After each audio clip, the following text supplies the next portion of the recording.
Hey guys, tonight we're stepping into powdered wigs, wooden desks, and the faint smell of ink and ambition.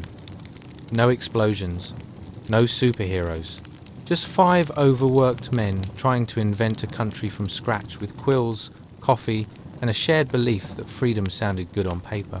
We're talking about the first 5 presidents of the United States: Washington, Adams, Jefferson, Madison, and Monroe, the original architects of liberty. Not the marble statue, school textbook versions. Not the heroic portraits hanging in museums, glowing under soft lighting and patriotic silence. I mean the real ones, the tired, complicated humans behind the powdered hair and formal letters. Washington, who secretly hated politics.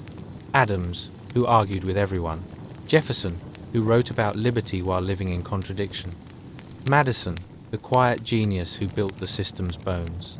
And Monroe, the last one standing, trying to keep the dream alive while the cracks already showed. They were ambitious, brilliant, frustrated, hopeful, and maybe just a little terrified because the thing they built was so new, so fragile, that no one was sure if it would last more than a decade. Spoiler, it did.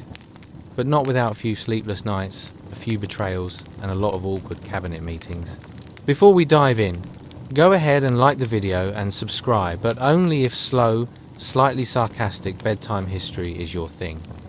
If not, no pressure, we've survived worse disagreements in this show. Drop a comment telling me where you're listening from and what time it is for you right now. It's always the middle of the night somewhere, and somehow you found your way here, probably avoiding sleep by learning about people who couldn't sleep either. Now, dim those lights, settle into your pillow, and maybe pull your blanket a little tighter. Not because of rats this time, but because 18th century winters were brutal, and most of these guys wrote their most famous documents with frozen ink and chattering teeth. Let's pause for a moment. Have you ever wondered what it actually felt like to start a country? To wake up one morning knowing the old world was gone and realizing the new one was your responsibility? To write ideas that might outlive you and hope future generations don't completely mess them up? They weren't gods. They weren't saints. They were men tired, stubborn, occasionally brilliant, trying to sketch out a republic while their dinner went cold. They debated endlessly about how to balance freedom with control, unity with independence, progress with stability. And sometimes, when the room fell quiet and the candles burned low, maybe one of them looked up and thought, "Are we sure this will work?" Tonight, we'll wander through their world, from Washington's lonely oath on a balcony in New York, to Jefferson's restless idealism, to Madison's late-night scribbles shaping a constitution from chaos. We'll see how their decisions, their triumphs, their mistakes, their sleepless doubts still shape the air we breathe, the arguments we have, and the freedom we casually scroll through every day. So, take a deep breath, let the hum of the present fade. We're going back to the candlelight, to the sound of pens scratching, fires crackling, and voices building a nation out of thin air and good intentions. This is mildly interesting history for sleep. And tonight, we're dreaming with the architects of liberty. Let's begin. Chapter 1, The Determined Surveyor. Hey guys, welcome to tonight's journey through time's strap in tight, because we're diving into a historical period that's about as stable as a Jenga tower on a roller coaster. Imagine the year is 1789. You're about to take a leisurely stroll through the early days of the United States, when grit, ambition, and just a hint of utter chaos led the charge for liberty. But don't worry, this isn't your typical history lecture. It's more like a sleep-inducing comedy with a sprinkle of absurdity. Tonight, we'll meet the first 5 presidents who still somehow define America, and hopefully put you to sleep before you can shout, "Where's my powdered wig?" Feel free to like, subscribe, and drop a comment only if your dreams don't involve a rain of cabbage, of course. Now dim those lights, turn on a gentle fan to make it feel like you're in a natural history museum without the smell of old bones, and get comfy. Now, let me ask you something. Have you ever tried to map out your life on a rainy Tuesday? Do you remember that one time you attempted to assemble IKEA furniture without the instructions? Yeah, George Washington might have been doing that, but with a very fancy brass surveying instrument while wearing wool trousers that itch like 1,000 tiny insects having a dance party. And what about the smell? Have you thought about how wild forests probably smelled like patchouli, mixed with, well, more patchouli but way scuffier? Congratulations. You've just woken up in 1789, smack dab in the wild frontier of Virginia. You're greeted by the sight of our young hero, a quite determined one, 7-year-old George Washington, clad in rugged colonial attire. Think of a very fashionable scarecrow. He's hefting a shiny, brass surveying instrument, ready to map out the dense, wild den of trees that's more tangled than a pretzel you'd find at a 4th of July picnic. Let's take a moment to appreciate that brass surveyor. It's not just any tool, it's like a fancy compass that once belonged to the creme de la creme of the 1700s. To George, it's a lifeline. To you, it might resemble an unwieldy mixtape from that weird uncle who still thinks Simon and Garfunkel are the latest thing. But it does come with its advantages, like blinding your friends when the sun hits it just right, making surveying your backyard a whole new level of dramatic.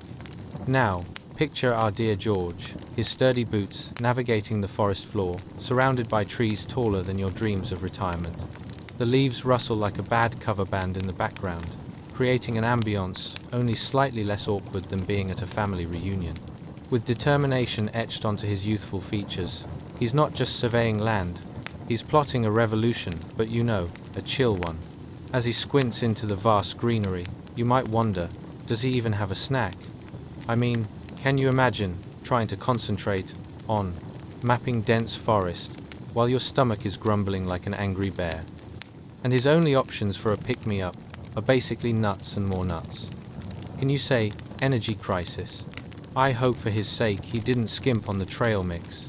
This wild expanse wasn't just an overgrown backyard. It was a canvas for dreams, dreams of freedom, boundless ambition, and possibly a little too much ambition for a 17-year-old. What's the plan, George? You might think.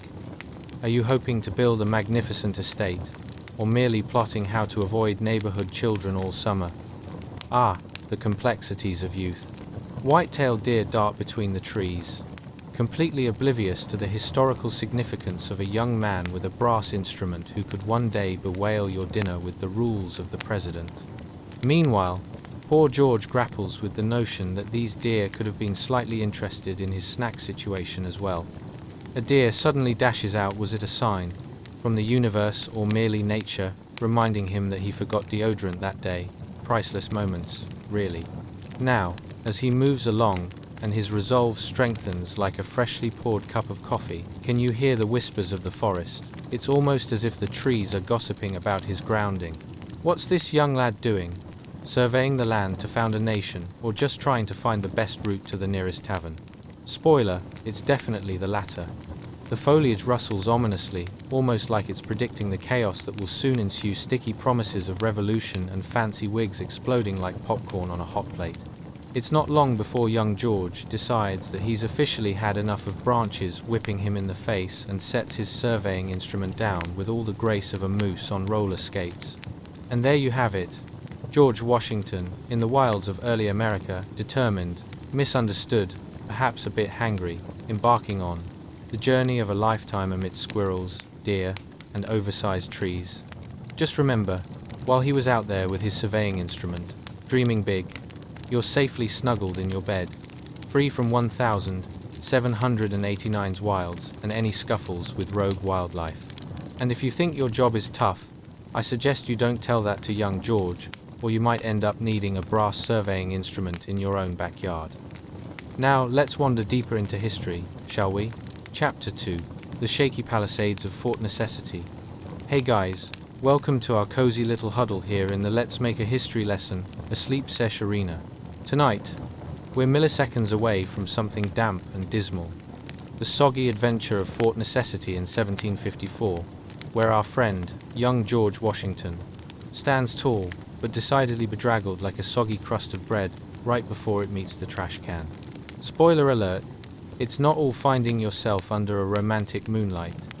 Sometimes, it's more about the squishing squelch of mud under your boots, and the taste of humble pie served with a side of rain. So while I gently coax you into this historical sleep concoction, let's first chat about the delightful chaos that must have been navigating your life after a big flop. Like trying to make your own sourdough bread and accidentally inventing brick. Did you ever wonder what went through a young leader's mind after losing a battle? How would you react if the ground was squishy beneath you, your morale was lower than a limbo stick at a toddler party, and your hair was doing that unfortunate rain-drenched, disheveled look? Now dim the lights, candlelight would be perfect, or a soft lamp if you're not feeling like a fire hazard. Put on a gentle fan, giving you that I'm in a historical rom-com vibe without the actual drama. As you settle in, consider this. What's worse than getting caught in a downpour?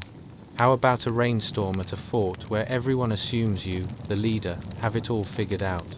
Let's just say our dear George was about to experience disappointment in real time. Congratulations! You've just woken up in 1754 at Fort Necessity. The rain falling in relentless sheets, transforming the landscape into a soggy dreamscape, more akin to a sad mud pie than a sturdy bastion. The palisades loom over you, wooden structures that seem to mockingly creak every time a gust of wind rolls through, like the world's most judgmental audience at a poorly executed high school play. Imagine young George Washington. There he stands, drenched, resembling a rather dapper yet extremely damp scarecrow. His face, shaped by the determination of youth, is now etched with a look that balances between resolve and, what on earth did I sign up for? As the rain pelts down around him, it's almost poetic, a tempest for a tempestuous situation. And let's be honest, his hair was definitely not thrilled about the downpour. Seriously, if anyone had dreams of being the poster boy for national leadership, nature had just given him a major style upgrade. Think wet mop with regret.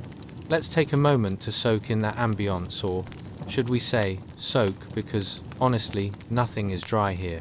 The sweet smell of rain mingles with the earthy scent of churned mud, a fragrance you might associate with a long-forgotten gardening project gone horribly wrong. And what's that? A distant roll of thunder, which you could almost swear was the universe's way of saying, "You tried, George. But clearly, you forgot your raincoat."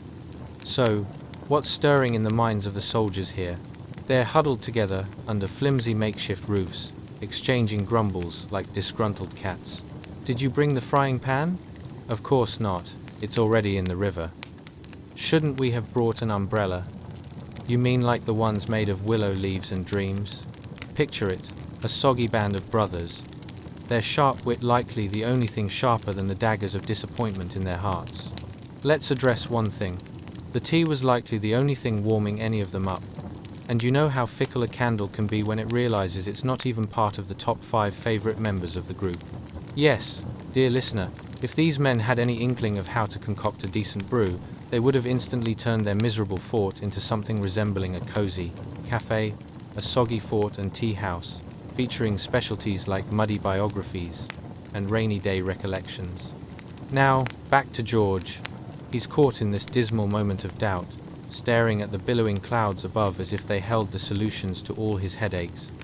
Does he attempt a rallying speech? Fellow drenched soldiers, how about we take a moment to appreciate this fabulous moisture on our uniforms? Let's discuss our long-term goals while visibly dripping. Alas, the shroud of serious defeat is much heavier than that welcoming rainfall. And what do you do when your first battle doesn't go according to plan? Young George could have turned to social media for solace if he had it. Not winning fort fail sounded like a treacherous start for the guy destined to become the first president. But on this day, we mark history, he might declare, slightly breathless, as rogue raindrops keep slipping down his forehead like rebellious grade school students, trying to dodge the principal. But even as the storm rages on, something stirs in Washington, a flicker of resolve like a doughty candle fighting to stay alight against the gusty winds of fate. You can almost hear him whispering to himself, "Next time, I'm definitely investing in a gigantic tarp." And before you know it, you realize that amidst the strike of adversity, he shines through, damp socks, and all destined to rise from the muddy waters.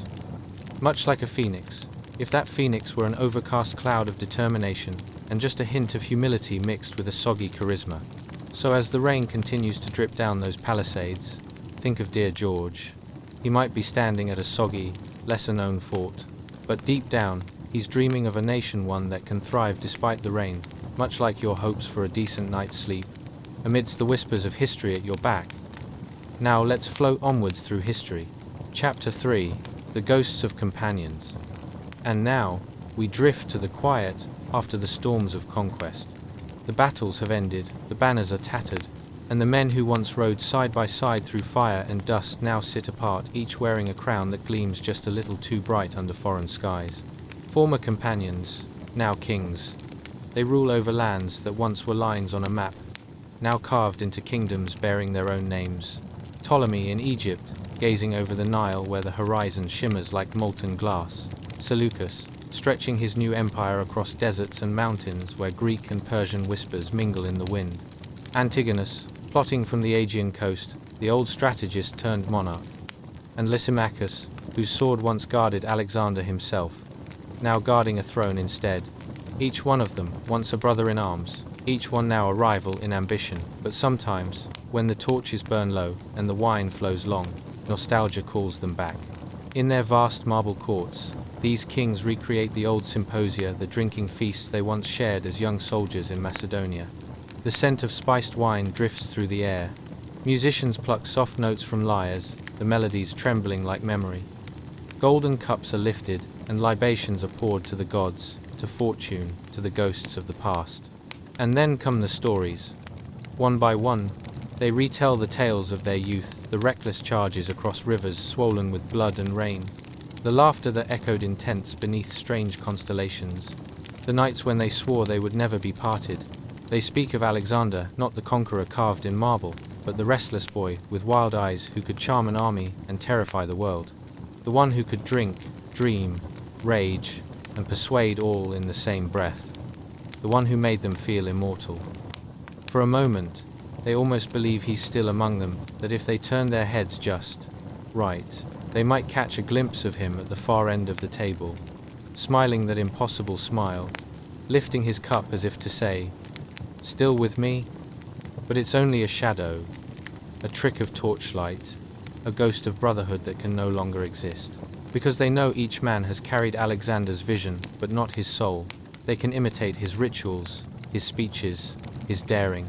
They can rule his lands, but they cannot rebuild what they once had, that fractured brotherhood born from mud, fear, and shared glory.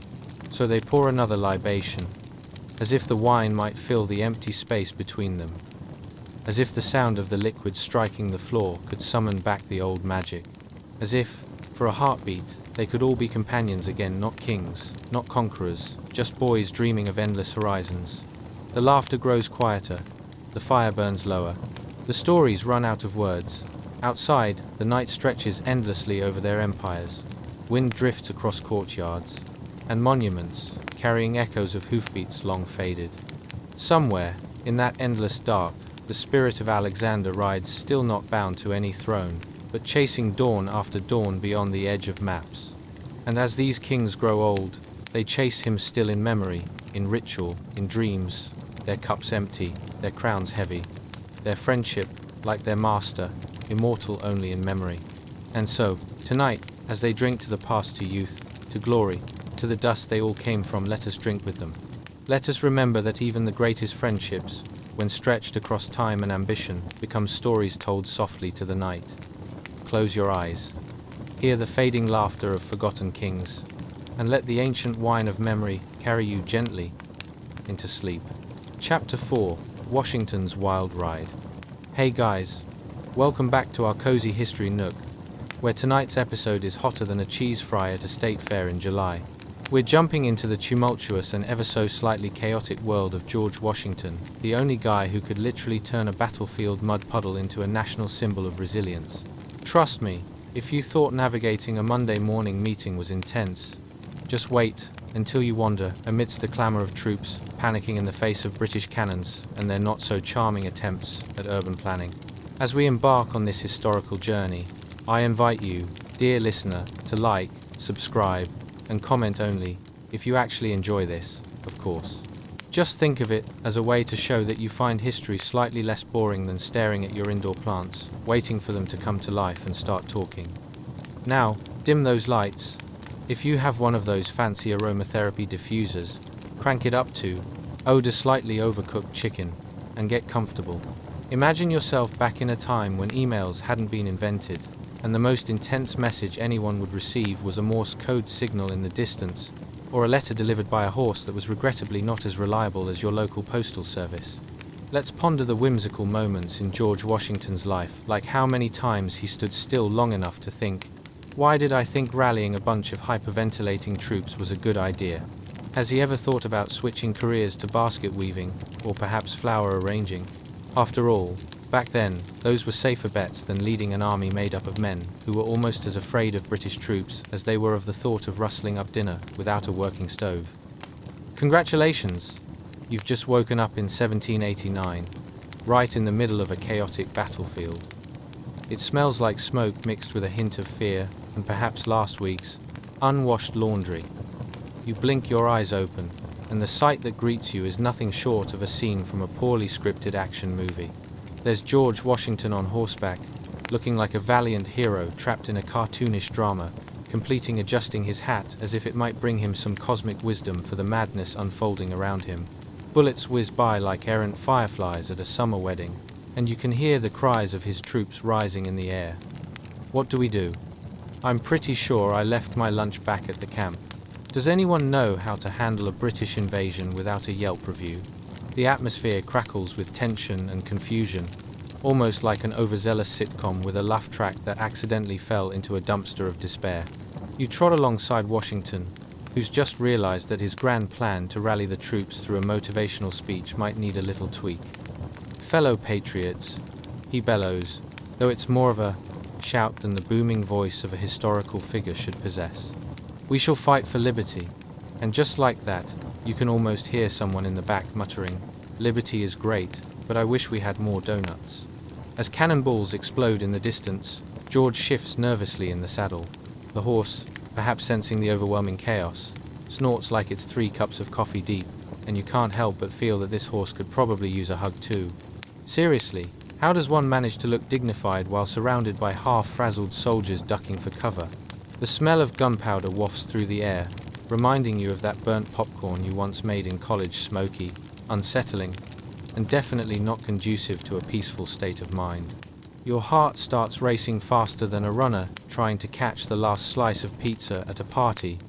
You glance around, catching sight of soldiers tangled in their own weapons like an out-of-control game of Twister gone wildly wrong. Now is not the time to panic, Washington urges, his voice echoing through the chaos but parched with a hint of desperation. Imagine using a motivational poster at a corporate retreat. When life gives you cannon fire, make lemonade. Alas, lemonade is one thing they definitely don't have at this moment. Phil, can you keep an eye on that cannon while I try not to turn into Swiss cheese? He calls out, clearly the only thing standing between him and a very bad day. And just then, the absurdity peaks, as one of the soldiers accidentally shimmies off into a mud puddle that would have made Fort Necessity look like a fancy spa day. It splashes over everyone nearby, turning their frantic movements into a beautiful ballet of chaos. Can you imagine being that soldier? I thought we were supposed to be finding freedom, not infamy as the mud monster of 1789. But beneath the humor, there's an unmistakable weight to the moment. Washington stares ahead, determined, despite the mud that's now splattered across his immaculate uniform. It's a poetic reminder that sometimes, amidst the chaos, great leaders are forged not in moments of quietude but in realms of hilarity and heartache alike, where every muddy mishap was a step towards something much larger than themselves. So, as you find yourself drifting off, remember that even heroes have bad days. Washington may have been destined for greatness, but sometimes he was just as prone to the chaos of life as we all are, flinging himself, quite literally, into history, one chaotic battlefield at a time. Chapter 5, A Stroll at Mount Vernon. Hey guys, welcome back to our cozy historical hideaway, where the air feels like a warm embrace from your grandma, and the past is literally just a snooze button away. Tonight, we're taking a gentle stroll, much less chaotic than Washington's wild ride over to a dreamy slice of life at Mount Vernon, where our good friend George has swapped his military coat for a slightly nicer waistcoat and is enjoying the peaceful life of a gentleman farmer. Picture it, a plantation so expansive, it makes your last trip to the grocery store feel like a scandalous micro-adventure.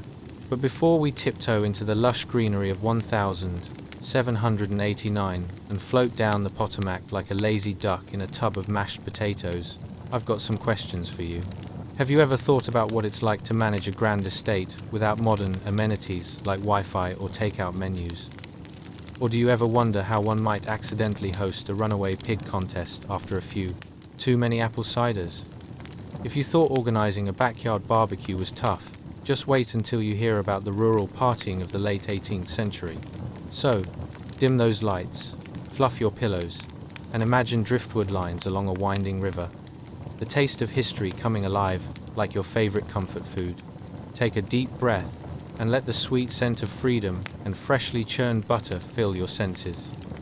Congratulations! You've just woken up in 1789, in the middle of a sun-dappled landscape at Mount Vernon, where everything feels simultaneously luxurious and hilariously rustic. As you step outside, the sun bathes you in warmth, wrapping around you like the appreciation from your mother-in-law after a well-cooked holiday dinner. The charming sounds of nature filter through. You can hear the soft rustle of leaves, like the whispers of gossiping ladies, or even some cheeky squirrels plotting their next mischief. Here at Mount Vernon, Washington has long traded his general's hat for a sunlit stroll on his vast estate, possibly contemplating whether he should start writing a memoir or, heaven forbid, a cookbook. Strolling through the plantation, you notice the fields stretching out like the international aisle of your favorite supermarket. Too many choices, and not nearly enough time to sample everything. Yonder lie rows of corn, grain swaying like it's auditioning for a role in a dance-off. Who knew agriculture could be this picturesque? It almost seems like nature decided to throw a flowery parade and forgot to invite the Johnsons from down the road.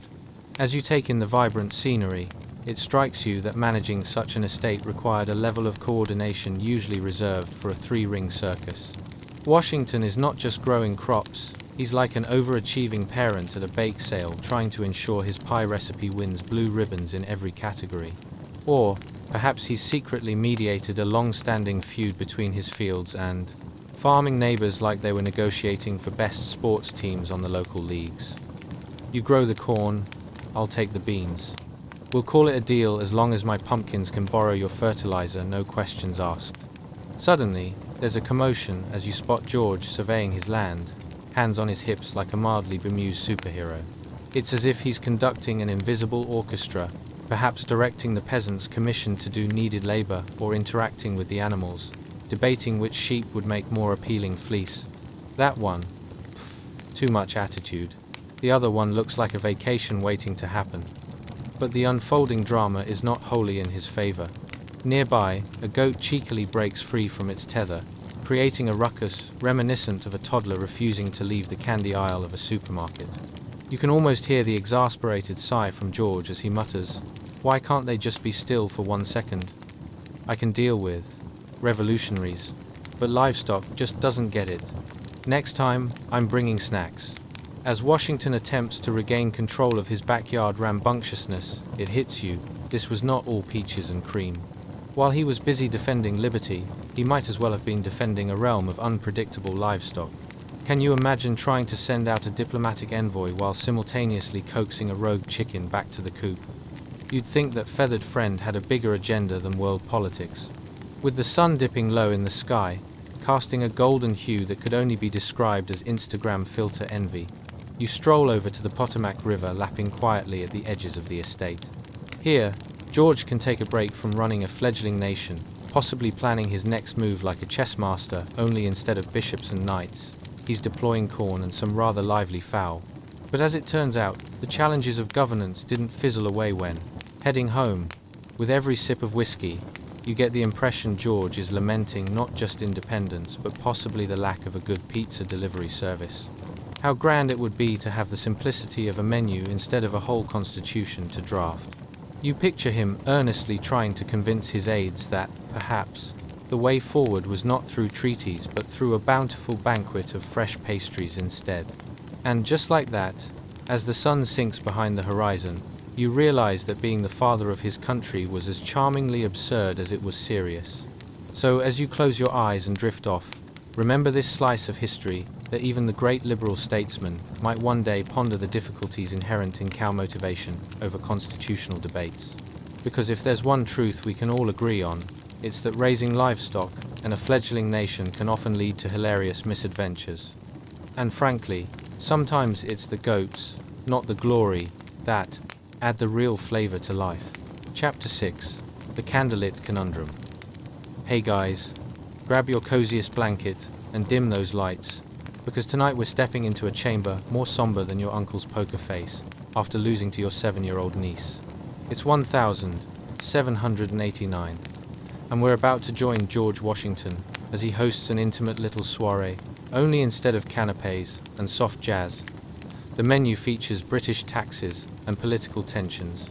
Imagine a polite, candlelit debate that feels like a serious math exam with your worst nightmare lurking in the shadows, holding a sign that says, "More taxes, please."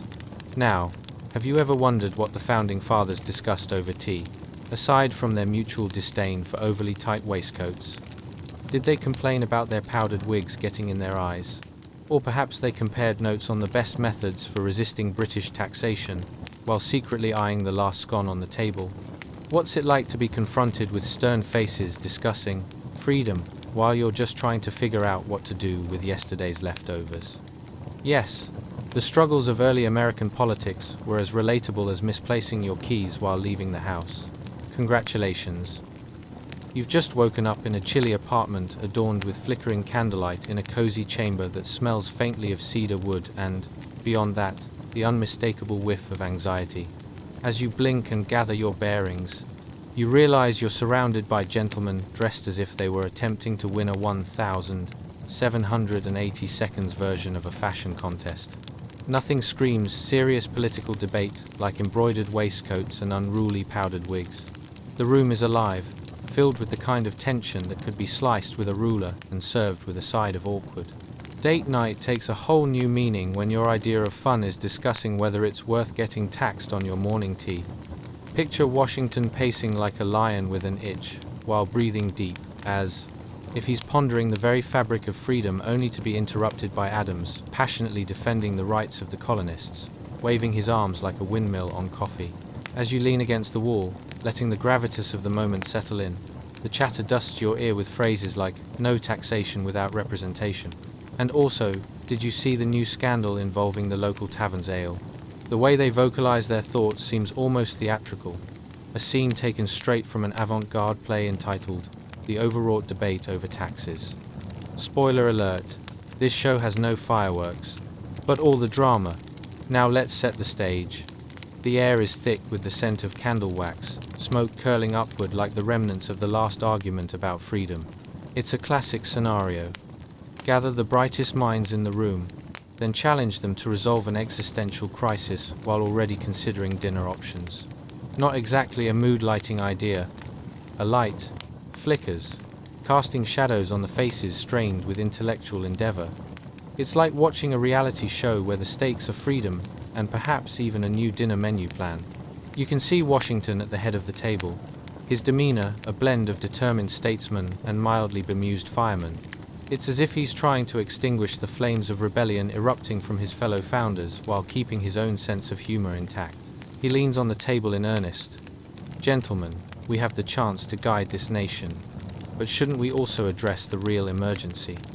My wig is itching like I've rolled in poison ivy." The chuckles that ripple through the room feel almost cathartic against the weight of their responsibilities. Then, just as you think the night couldn't get any more absurd, a waiter enters with refreshments, only to trip on his own shoelaces, sending a tray of fine china saucers teetering wildly. It's a clanging disaster, like hearing the dessert clink in, an out-of-tune symphony. Amidst the ruckus, Washington raises an eyebrow, eyeing the shattered remnants, and quips, "Well, there goes our hopes for a delicate soiree. I didn't expect our discourse to come with an added sound effect of fine china crashing." Using this moment to lighten the mood, Franklin pipes in with a wink. "All right, I'll draft a new plan. Let's start taking bets on whether we survive this debate." Washington chuckles, although secretly he's still mulling over tax policies like a mathlete with a brain freeze. The dialogue flows between fiery passion and gentle jibes, as they navigate through a minefield of thoughts, each stepping delicately, like a cow on stilts, heavy and precarious. Meanwhile, Jefferson might be pondering the inherent rights of man while covertly checking the storage for leftover pie, because hey, priorities are priorities. As the evening rolls on, you can't help but marvel at how these men manage to take themselves seriously, despite the entwined madness of their aspirations and ambitions. It's almost refreshing. The debate turns into a round robin of persuasive witticisms, growing more theatrical with every tender poke at the other's ideas, and you wonder if the centerpiece might spontaneously evolve into a prop for a breakout comedy routine. As the last candle burns low and the discussion of freedom reaches its apex, because who doesn't want to throw in their 2 cents when it comes to liberty, you realize that navigating a revolution was about more than just heated discussions and penned letters. It was about laughter in the face of turmoil. It was about camaraderie over a shared plate of awkward silence and taxed tea. So, as you nestle deeper into your blankets, remember this: the founding of a nation wasn't just forged in serious moments of political valor, but also in shared laughter over broken dishes and wigs that could practically walk themselves to one of those fancy new sushi places. Who knew that the architects of liberty once shared the very human experience of debating while acutely aware that dessert could encourage chaos at any moment? It turns out, revolutions are merely elaborate excuses for late-night gatherings with laughter and leftover pastries. How delightful! Chapter 7: The Whisker-Twirling Command. Hey guys, welcome to a world less sophisticated than the latest smartphone update and much more tumble down than your local coffee shop with free Wi-Fi. Tonight, we'll cozy up in the year 1789, when things were shaking up like a poorly mixed cocktail, a little revolution here, a pinch of democracy there, and just a dash of Whig powder to keep it all from bubbling over. So, grab that blanket, potentially 3 cups of tea, because who doesn't need a caffeine boost while time traveling? And dim those lights. Or, if you're feeling rebellious, light them like it's the 4th of July, just make sure you're not setting anything on fire, alright? What do you imagine a group of historical figures talked about over hot cider on a crisp autumn evening? Did they argue over whose powdered wig offered the best lift? Ever wonder if George Washington struggled with, "Where did I put that?" when searching for his favorite wooden teeth? Or were they more like, "How many times before I can keep a straight face while discussing taxes?" Trust me, the chaos of their conversations rivals that of any group chat you've ever been in. Congratulations! You've just woken up in Philadelphia's quaint little Independence Hall, amidst swirling debates, political popcorn, and the unmistakable scent of ambition juiced up with a hint of nervous sweat. The noise is palpable, like the 5th cup of coffee at 3 a.m. when you really should be asleep. As you glance around, you can see leaders trying desperately to straighten their cravat while juggling concerns of liberty as only men in elaborate attire can. Picture Washington, tall and dignified in his carefully pressed military uniform, standing at the center like a stately tree disguised as a human. Let's talk about the decor, shall we? The room is a tapestry of colonial charm, complete with hand-carved wooden furniture and enough quills to launch a small hedgehog brigade. The walls echo with the remnants of debates, each voice rising and falling like the price of tea in China, that is, if tea was available across the ocean.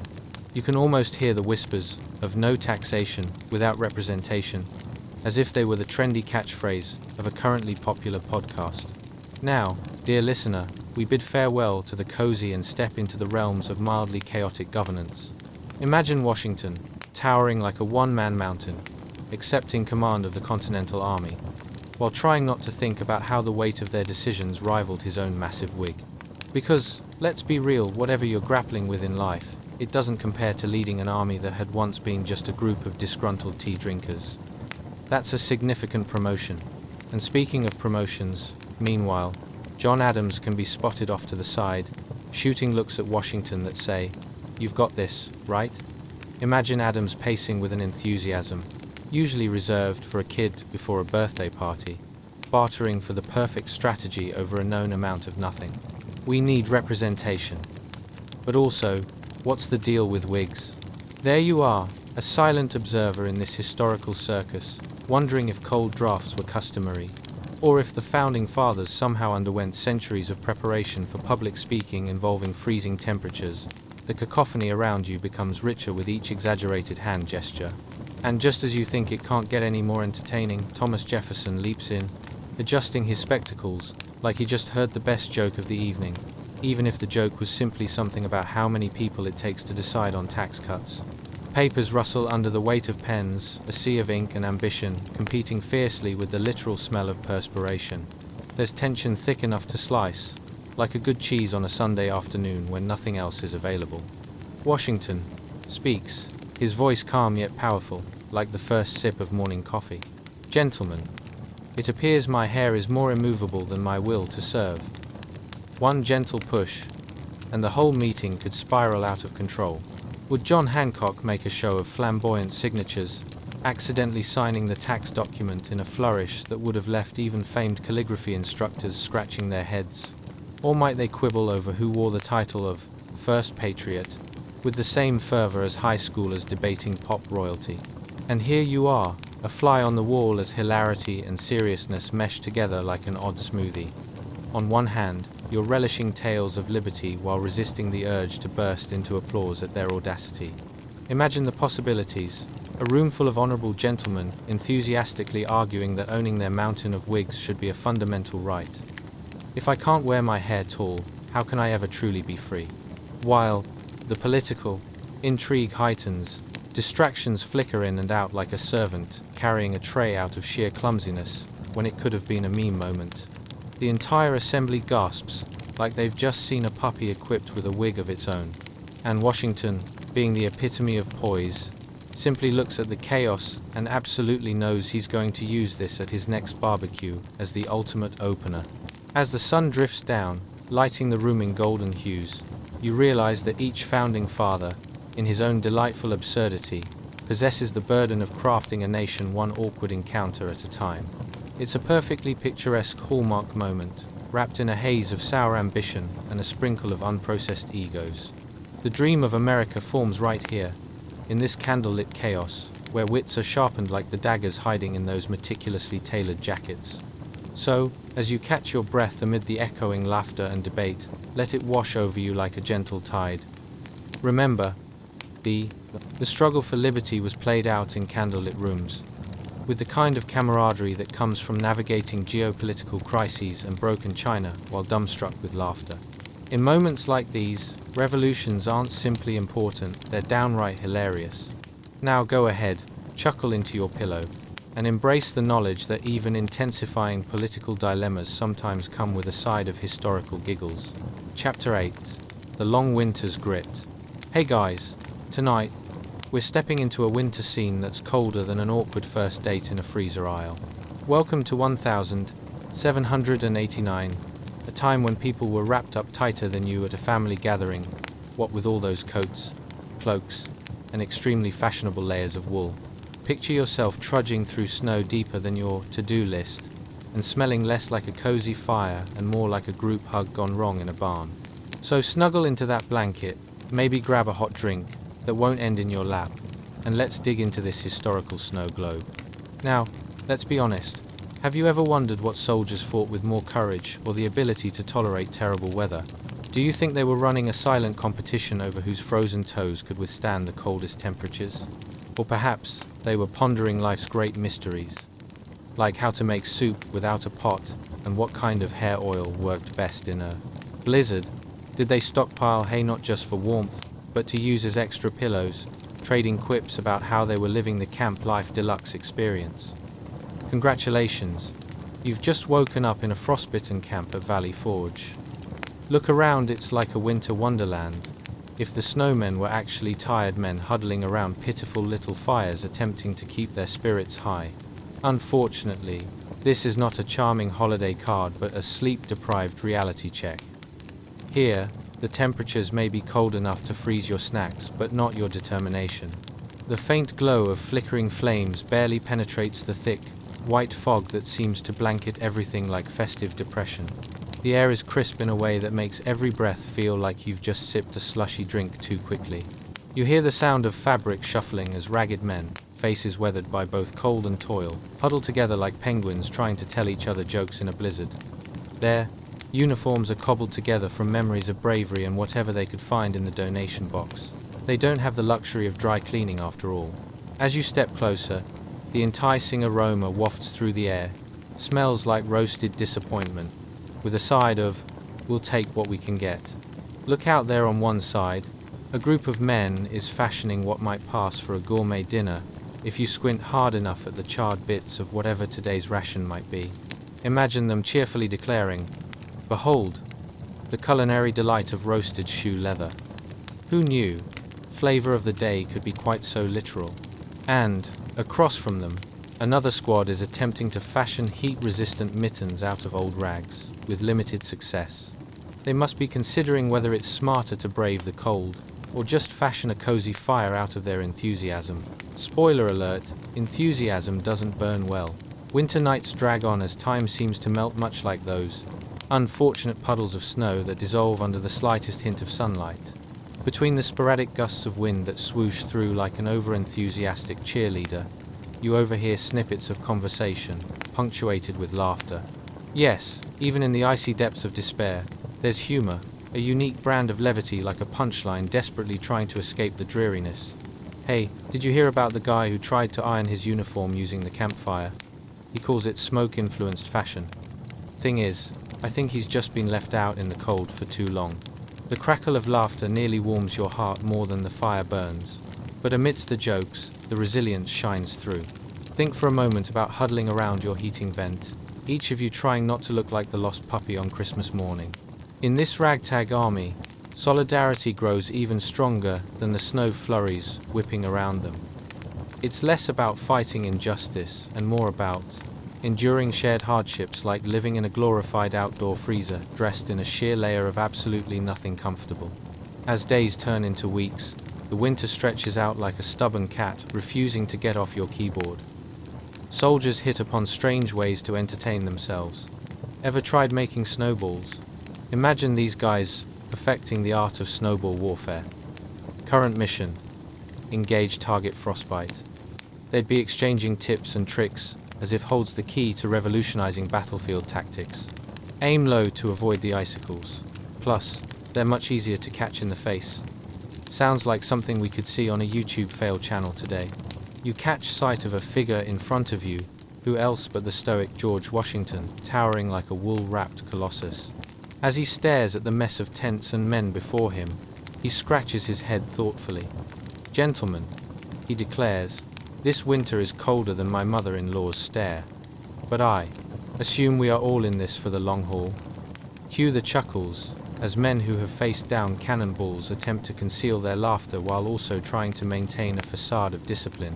As night falls, under a canopy of stars and a backdrop of icy despair, you can feel a sense of unfettered audacity rising amongst them.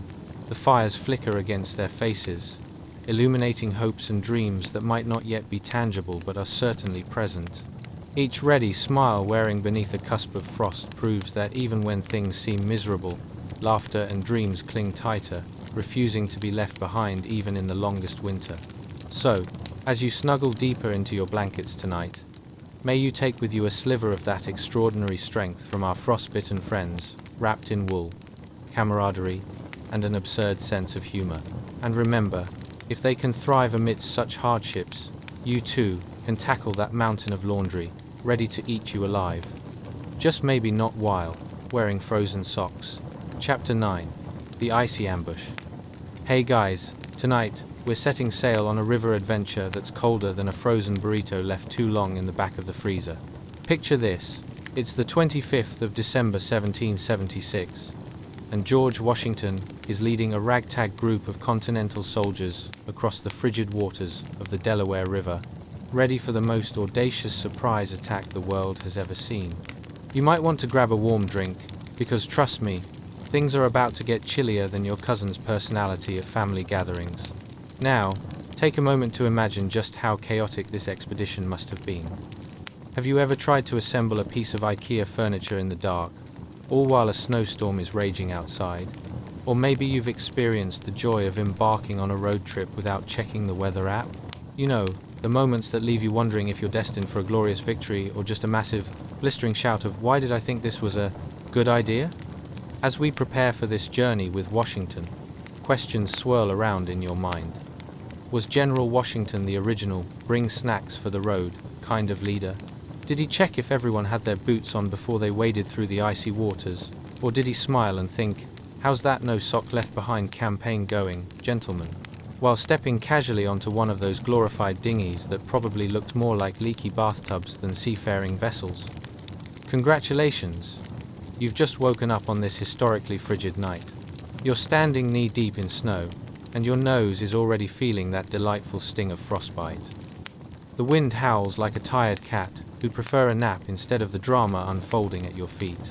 The sky is a heavenly mess of dark grey clouds and swirling white, where snowflakes pirouette like ballet dancers that discounted their rehearsal and are now improvising. Washington, in all his majestic glory with that iconic powdered wig, looms ahead of you, a figure cloaked in determination embellished with hints of disbelief. Men, he bellows, somehow achieving a booming voice despite the fact that he's probably regretting last night's map-reading session. We are crossing this river to attack the enemy when they least expect it. And just like that, you're convinced it might be time to turn back and snag a warm drink instead of facing impending frostbite. But, oh no. The troops are rallying behind Washington, looking just as bewildered as you do, standing in flimsy boats that bob like awkward ducks upon the unforgiving waves. If only these soldiers knew that their fate was hanging on the precarious balance of that smiling silent partner to their right, the ice beneath them. The boats squeak underfoot, echoing in the ghostly atmosphere. We are not a yacht, and these are not sea legs. You can almost hear the ice cracking beneath you, like the sound of disappointment, during a family game night gone wrong. As the soldiers begin shuffling in, you take in the scene. The banners are flapping, as if they have a severe case of wind-induced drama. There's a mix of wool and leather, and if you sniff hard enough, you can smell that delightful tang of hope mingling with the scent of wet dog meets wool thrift store. So enticing, yet somehow a farewell gift from your senses to remind you of every unscented candle you ever tried to burn in your apartment. The river has become a theater of chaos, soldiers shouting orders, at least you think they are, but it mostly sounds like bathtubs being shoved around in a shanty restroom. Row, row, row your boat gently down the silly stream and hope we don't capsize or we'll become part of history in the worst way possible. There's humor, even amidst the tumult. Here, you know that your new friends on the boat are likely pondering some existential questions like, what's the cold on my feet, or the life choices that led me here. Ice clinks against wood as the freezing water pours over the sides, and you feel the chill latch onto your bones with a fierce grip like that one friend who never leaves a dinner party. Is someone in charge of making sure we don't become human popsicles? Someone mutters, breaking the tension with unintentional comedy that deepens with every fluctuation of the water and every gasp of breath escaping from someone's lips. As you finally approach the other bank, time seems to crawl. It's not so much a boat ride, it's more of an awkward team-building exercise gone awry, rivaling that one retreat where you end up sharing a cabin with people whose snoring would make a lumberjack cry. Washington's intense gaze flicks across you, and suddenly it strikes you. He's basically the captain of this delightfully ridiculous team on a quest for more than just victory. He's out for glory, and a well-deserved warm meal on the other side. And then comes the moment of realization. What should have been an elaborate expedition across a river turns into an unforgettable ice skating party gone horribly wrong. The kind with backhanded compliments, where everyone is secretly asking if it's too late to back out. But through it all, laughter bubbles up and camaraderie lifts spirits where the determined men of the continent row together, grinning like they just stumbled into a surprise birthday party that's been crashed by winter itself. So, as you snuggle deeper under your blankets tonight, may the resilience of those men echo in your dreams, reminding you that even when life sends you into icy waters filled with flopping fish and half-frozen hopes, a buddy system, a laughter-filled heart, and a touch of determination can keep you afloat, even if you have to deal with a few icy toes along the way. Chapter 10. The Surrender That Didn't Involve a Pizza Delivery. Hey guys, tonight, we're diving into history, and I promise it's about as tense as that moment when you realize you've run out of snacks for movie night. The year is 1781, and we're headed straight to the pivotal moment of British surrender at Yorktown. I hope you're ready, because things are about to get more dramatic than a soap opera featuring long unresolved plot lines and a storyline that makes you question the decisions of your life. But before we jump into the thick of it, have you ever thought about how ridiculous battlefields must have smelled? Now, I don't mean to offend anyone, but nothing screams heroic victory like the right bouquet of sweat, gunpowder, and the regrettable aftermath of an all-day, post-battle barbecue.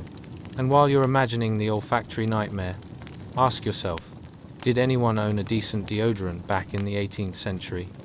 Or was everyone just rolling with the age-old motto, if you can withstand the smell, you're probably a true patriot?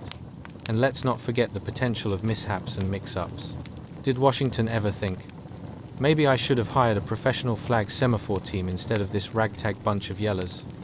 What kind of team-building exercises did they have between cannon barrages? Did they practice chanting motivational slogans like, surrender is an option, but let's think positive, team, while dodging cannonballs? Congratulations. You've just woken up in 1781, surrounded by a cacophony of gunfire and enthusiastic shouting. If you squint your eyes, you can almost see General George Washington atop his horse, surveying a scene fraught with chaos and determination. But first, take a deep breath. No, not because of the smoke you're still alive, but because this is a creekside battlefield festooned with the remnants of a British army beginning to realize that their tea was better left unbrewed. Picture yourself just off to the side, perhaps behind a bush or two, enjoying an up-close view of the most awkward standoff in history. Here's Washington, looking as regal as ever, standing on his trusted steed. And by trusted, I mean a horse who probably wishes it had been stabled, instead of plodding away on an awkward battlefield, while soldiers awkwardly agreed on whether or not surrendering was a good idea. I mean, it sounds nice, but maybe we could just threaten them with our best bad impressions instead. The air is electric with anticipation. You can hear the echo of distant musket fire, punctuating a dialogue of indecision. Oh, what's that? Surrender? I don't know, I thought we were all in this together. You shake your head in disbelief because, honestly, it's like watching a group of college students debate whether to stay out late or attend an early morning class. Someone is photobombing the history books with collective existential crises under the looming banner of a looming defeat. And here's Washington, with his iconic powdered wig like a dessert chef who had just delivered the most high-stakes souffle of history. He's helloing as if he's waiting for an invitation to a tea party, instead of determining the fate of a fledgling nation. You can almost hear him thinking, I signed up for independence, not awkward conversations about whether we should all hit the gym together after this. The British commanders, probably secretly wishing a pizza would magically appear, have the same look on their faces that you do when you realize you've left your phone at home. What was that? Freedom? From the colonies? You've got to be kidding me. Imagine the charming confusion as they ponder their next move while squinting suspiciously into the distance. Wait, are we still at war? Or is everyone secretly trying out for the next big musical? And then there's the infamous moment of surrender. The British troops, having realized they weren't going to be offered the traditional tea and crumpets concession, are gathering themselves with wistful resignation. You can hear a faint murmur, hey, I voted for a different historical outcome. It's the epiphany of oops, we might need to reevaluate our life choices, echoing in the air. As the white flag is raised, what a moment. It's not unlike the time your friend tried to cook a fancy dinner party and ended up ordering pizza instead. There's a collective sigh of relief and disbelief. It's more dramatic than an afternoon soap opera plot twist. Well, folks, we can finally call it a night, and no, not the kind you think. The scene draws to a close, with Washington his steed trotting slightly prouder, now striding forward to accept the surrender. Yes, he could have danced a jig as if he'd just won a ticket to a Broadway show, but instead, he retains that dignified calm like a father lugging home groceries after a long day.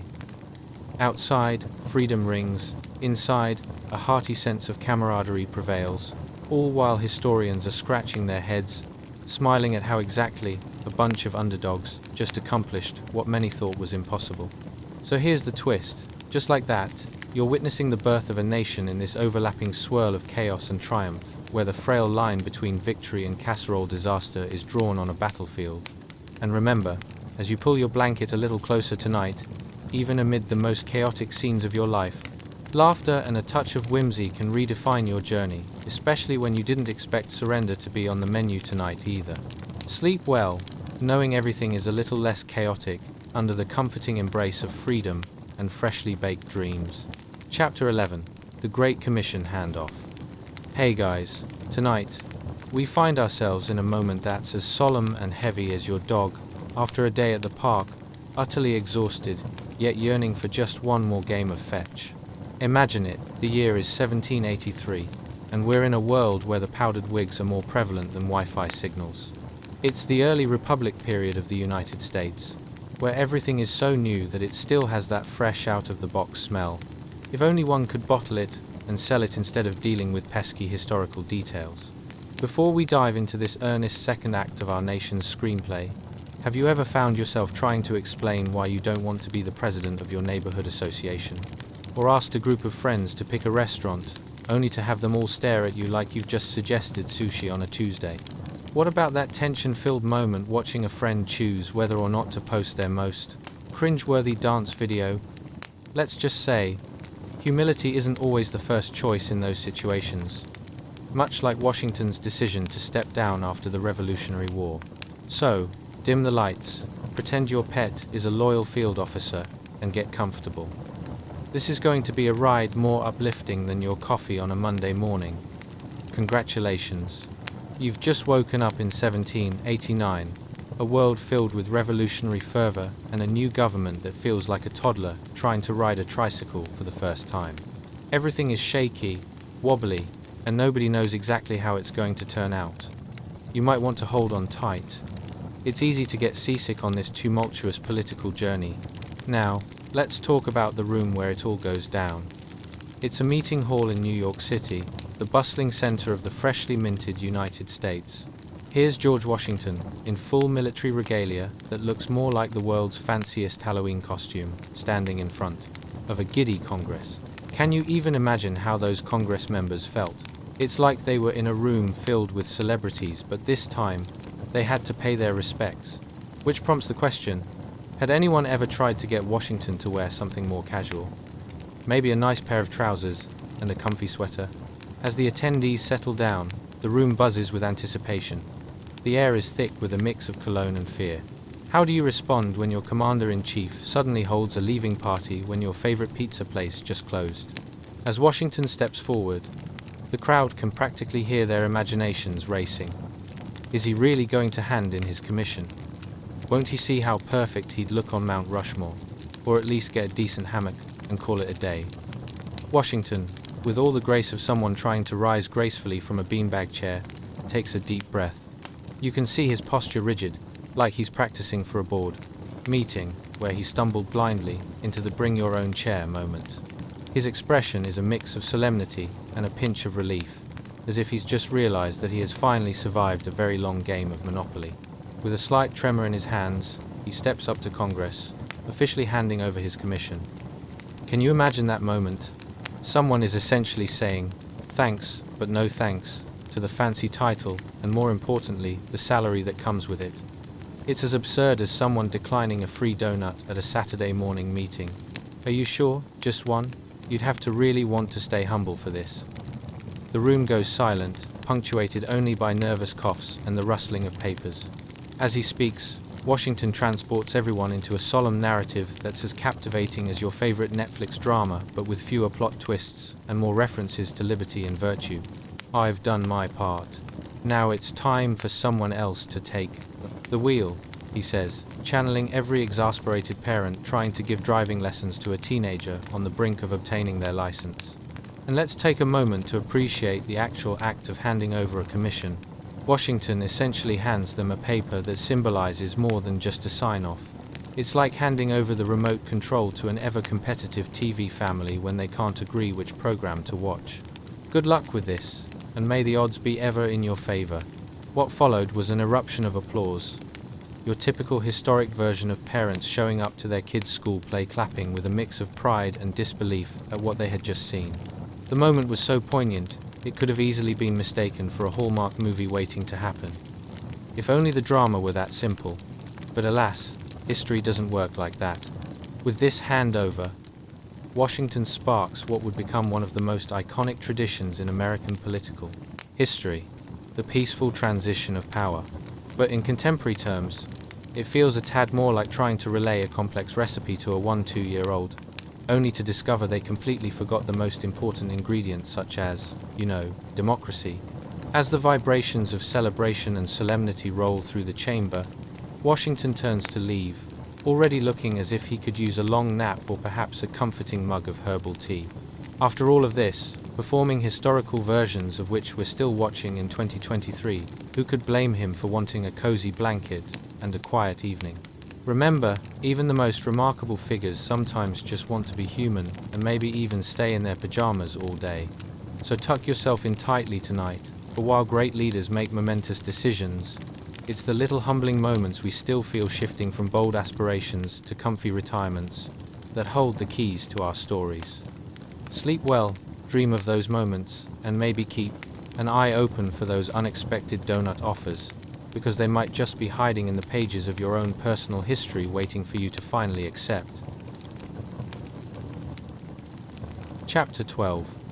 The Hushed Halls of Philadelphia.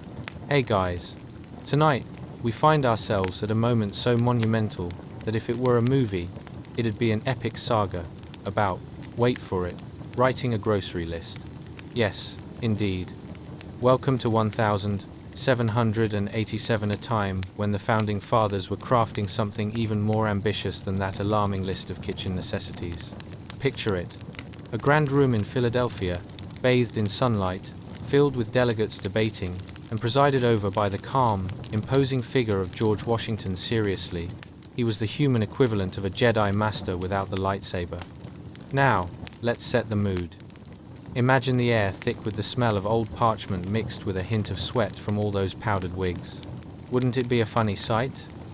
Excuse me, esteemed delegates, please pass the quill. But could you also pass the deodorant? Have you ever wondered what kind of snacks these founding fathers ordered during their debates? Was it donuts, cheese platters, or maybe just an endless supply of ardent American pride with a dash of grave concern? How many times did someone say, "Hey, can you stop shouting long enough for the quill to catch up?" Let's dive into this pivotal moment, a room where ideals clashed more than a toddler and a cat at bath time. You can feel the intensity in the air, as if 1,000 ideas were walking a tightrope, each one more precarious than the last.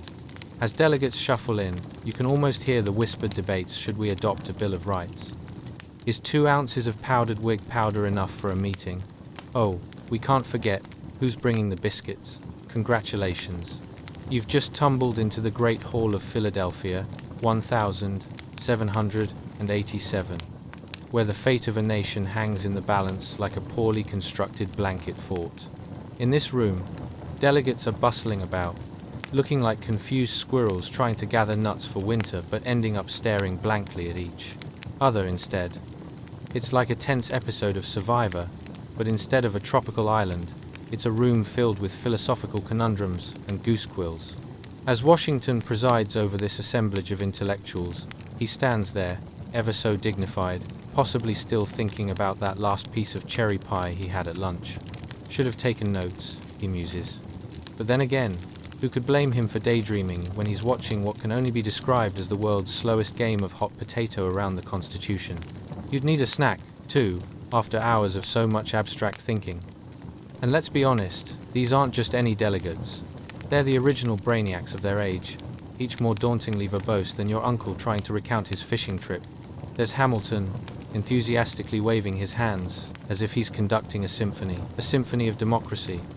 And then there's Madison looking very serious, perhaps wondering if the delegates realize that socks cannot act as a currency. The sound of quills scratching against parchment is almost deafening, like your neighbor trying to fix their car engine on a Sunday morning. Every now and then, the debate spirals into absurdity. Shall we institute a national bank? Someone proclaims. And in just the way that everything escalates, suddenly, the conversation shifts to, what about spaghetti? Can it be considered a staple food in this young nation? It's history's finest mix of profound and utterly ridiculous. You might even start thinking, are we going to come out of here with a constitution? or a cookout menu? Then, in a moment laden with gravitas, Washington, towering over the rest, raises his hand, imagine it like a slower version of an epic WWE match. Silence blankets the room. With eyes like a wise owl, he says something so profound it feels like he just dropped the last donut in the box. Gentlemen, let's keep in mind the weight of this decision. If you could listen closely, you might hear a friend whispering in your ear, and it better be worth the existential crisis. These delegates discuss governance with the intensity of a group of friends arguing over which movie to watch. I'm telling you, liberty is at stake here. But have you seen our founding principles? It's a classic. Washington leans back, probably wishing he had a comfy chair instead of that rigid seat. Does he have his eye on the exit, calculating the best time to excuse himself for strategic thinking? Or maybe he's simply daydreaming about that cherry pie again. And finally, out pops a proposal that could either be a bold move towards liberty or a complete disaster. The room goes wild, yay and nay echo through those hallowed halls, as if someone just proposed a new flavor of hummus. It's like crowd surfing at a concert, but with three-piece suits instead of sweatshirts. What you've just witnessed, dear listener, is the thrilling culmination of ideas being flung back and forth more fervently than a game of dodgeball at a family reunion. A new framework is emerging, visionaries hunched over desks that look like they could use a good polishing. After hours of spirited discussion, laughter, and perhaps a touch of eye-rolling, the delegates hatch something new, a fledgling constitution ready to take flight. As you nestle down amid the hum of ideas, perhaps take a moment to be amazed by the audacity of humans, their capacity to create legislation that binds nations together. But remember, it started with folks just trying to figure out what the heck to do with all this liberty they've been given. Sleep tight, and dream of those debates. For they weren't just words, they were the seeds of a new era, slightly tangled in laughter and enormous wigs, but still vibrant with promise. Chapter 13. A balcony, a bunch of men, and a whole lot of cheering. Hey guys. Tonight, we find ourselves witnessing something as grand as a Broadway show, but with less jazz hands and no green room, because we've jolted ourselves to the year 1789. Picture it. New York City, not the bustling metropolis we contend with today, but a small, drama-filled town full of grand ideas, wigs, and something you could almost call a coffee shop, if coffee were brewed by someone who just got out of bed and was still kind of asleep. Now, I want you to imagine being in that crowd, your feet likely stuck to the cobblestone streets with an unidentifiable substance, possibly yesterday's dinner. You're staked out, jostling for a better view, as you grip a makeshift sign that reads, "We heart George," while secretly hoping no one throws tomatoes at you for being awkwardly enthusiastic.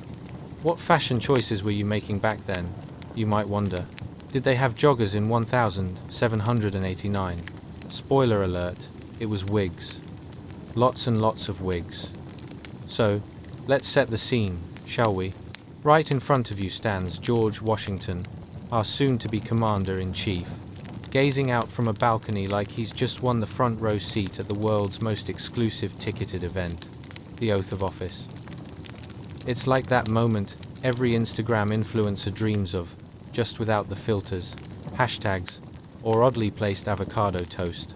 You could feel the electricity in the air, no, not the kind that shocks you when you touch a doorknob after walking across a carpet, but the captivating buzz of potential, like the moment right before the last piece of a 500-piece jigsaw puzzle is put in place. Washington stands tall, his powdered wig towering above those around him, threatening to catch a stray gust of wind and possibly start a new trend of impersonating poodles. As he raises his hand with all the gravitas of a magician about to pull a rabbit from his oversized coat, you can't help but think, I wonder what he had for breakfast this morning. Was it oatmeal, eggs, or maybe just a strong urge to break free from this man of the people narrative and take a nap instead? Now, let's talk about the crowd. People are gathered like they're trying to witness a miracle or, at the very least, a very serious game of charades. The atmosphere is thick with anticipation. Imagine the collective breath-holding of your grandma's bingo night when she's one number away from victory. Enthusiastic shouts bounce off the buildings, mingling with the smell of fried dough and desperation. Seriously, somewhere in the throng, a vendor is yelling, "Get your fresh pretzels here. Freedom never tasted so good. On that balcony, Washington takes a deep breath, as if he's about to jump into a pool, without checking for water first. With all the flair of a man who has zero idea what the next 4 years will entail, he lifts that somewhat fragile constitution in one hand, while referencing the impending doom and delight of, paving the way for a new nation. "Let's do this," he seems to say, as his voice rises above the din, echoing through the crowds. And suddenly, the crowd erupts like a poorly constructed firework. You can almost feel the anticipation climax, like everyone is at a family reunion, nervously waiting for Uncle Fred to finally tell that embarrassing story about how he mistook a raccoon for a dog. Cheering, laughing, the whole shebang. But no one seems to think, industrialized protest wasn't really a thing yet. How are no tomatoes flying? You squeeze into your unofficial center stage spot, maybe stepping on a toe or two, and ponder a profound question. Is this how people felt just before a massive concert? Or maybe like when you finally scored tickets to see that 10-part documentary on the history of sandwich making? It's hard to process that you're witnessing history unfolding. The air is electric, with "who would have thought George could pull this off?" vibes. He delivers his oath with all the energy of a motivational speaker, determined to change your entire existence only without the PowerPoint slides. Imagine him thinking, "If I dropped this ball, the revolution was for nothing." And yet, as he's finally saying the words, the crowd leans in, hanging onto every sound, like it's the latest pop sensation, dropping a new single. But of course, it's Washington, so he nails it. The collective gasp, "Wait, is that actually a cheer?" Tastes sweet like cinnamon in your morning coffee. The people go wild. Maybe someone even waves a flag that's somewhat resembling a tea-stained bedsheet. "Woohoo, George," you cheer enthusiastically. Was that a flag, or did someone just climb a tree wearing a very confused raccoon? In that moment, as the first president of the United States looks out over the raucous crowd, maybe he's thinking, "I really should have stuck to cherry pie." Just then, a pigeon lands at his feet, probably judging his choice of power wig, and the world feels just a bit more absurd, kind of like life today, but with fewer texting distractions and no espresso machines. So as Washington's first presidency begins, you realize that being there in that moment, balancing joy, excitement, and bemusement, all packed into powder and great wigs, is the perfect recipe for what history really is. A chaotic yet adorable mess of hopes, dreams, and occasional confusion, reminding us that sometimes true freedom feels like a concert for someone who can't quite hit the high notes. Sleep tight, dear listener, for in the grand scheme of things, you've borne witness to the launch of a beautiful governmental knot flawlessly tangled and freshly designed for liberty, more eccentric than a cat in a party hat. Now dream of pledging allegiance to your own quirky adventures, perhaps while snuggling with a raccoon, absolutely convinced it's a dog. Chapter 14. Candlelight and Conundrums, the life of John Adams. Hey guys, tonight, we pivot from the air of celebration to the dim, flickering glow of candlelight, which, believe me, is more romantic than it sounds, especially when the flame is threatening to extinguish, the only light illuminating the most important documents of a new nation. Welcome to the year 1789, where you'll find yourself nestled in a cluttered room that smells like old parchment and the faint whiff of John Adams' late-night snacks.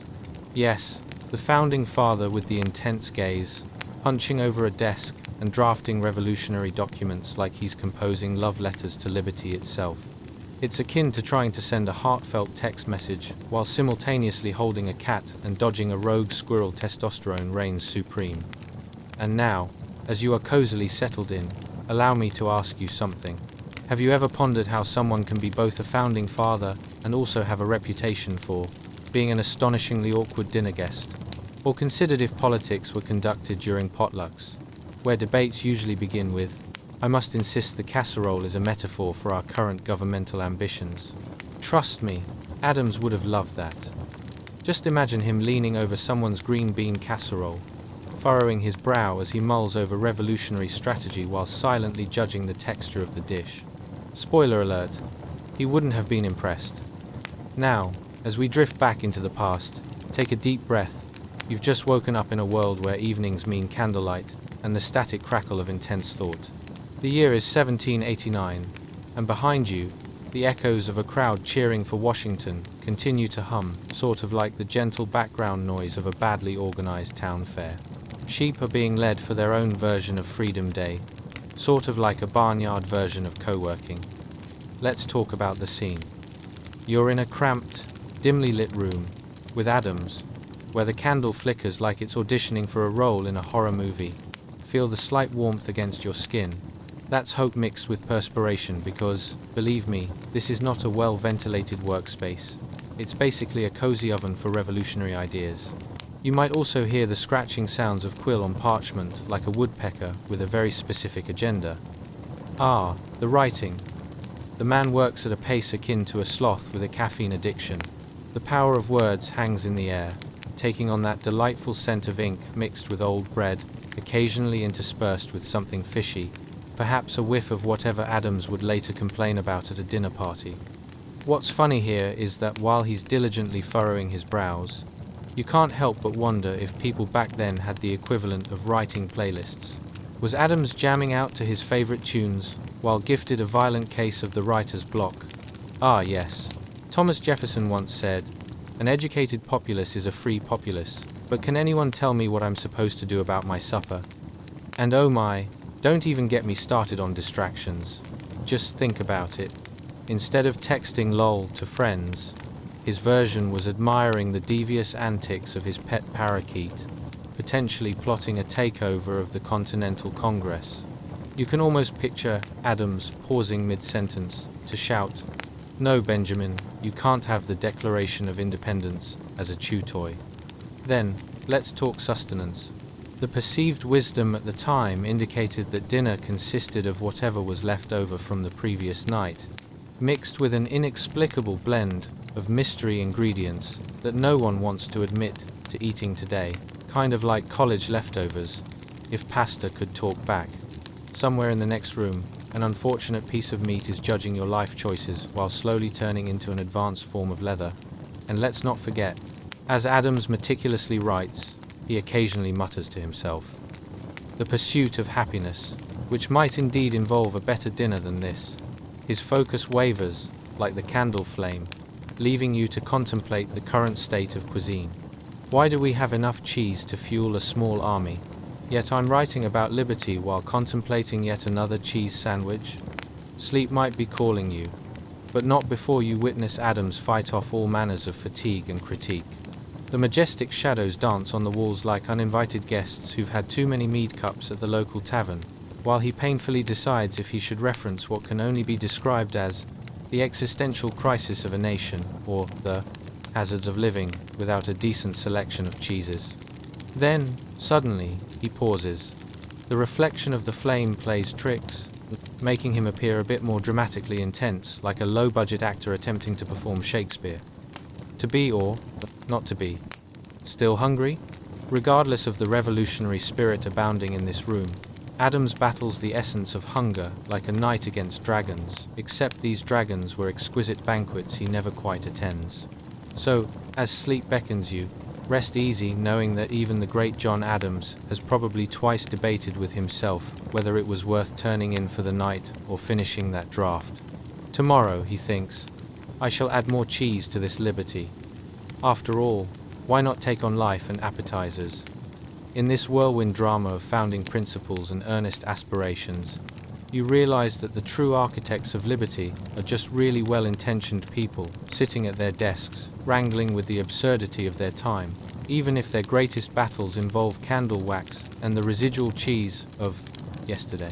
As the flicker of the candles fades to a gentle gloaming, you drift softly into dreams of revolutionary wrangling and cheese-laden appetizers, while envisioning a future where there's always a decent meal waiting for the founding fathers of tomorrow. Remember, liberty is served best with a side of humor, so sleep well in the knowledge that even the most serious moments can include a hint of absurdity under candlelight. Chapter 15.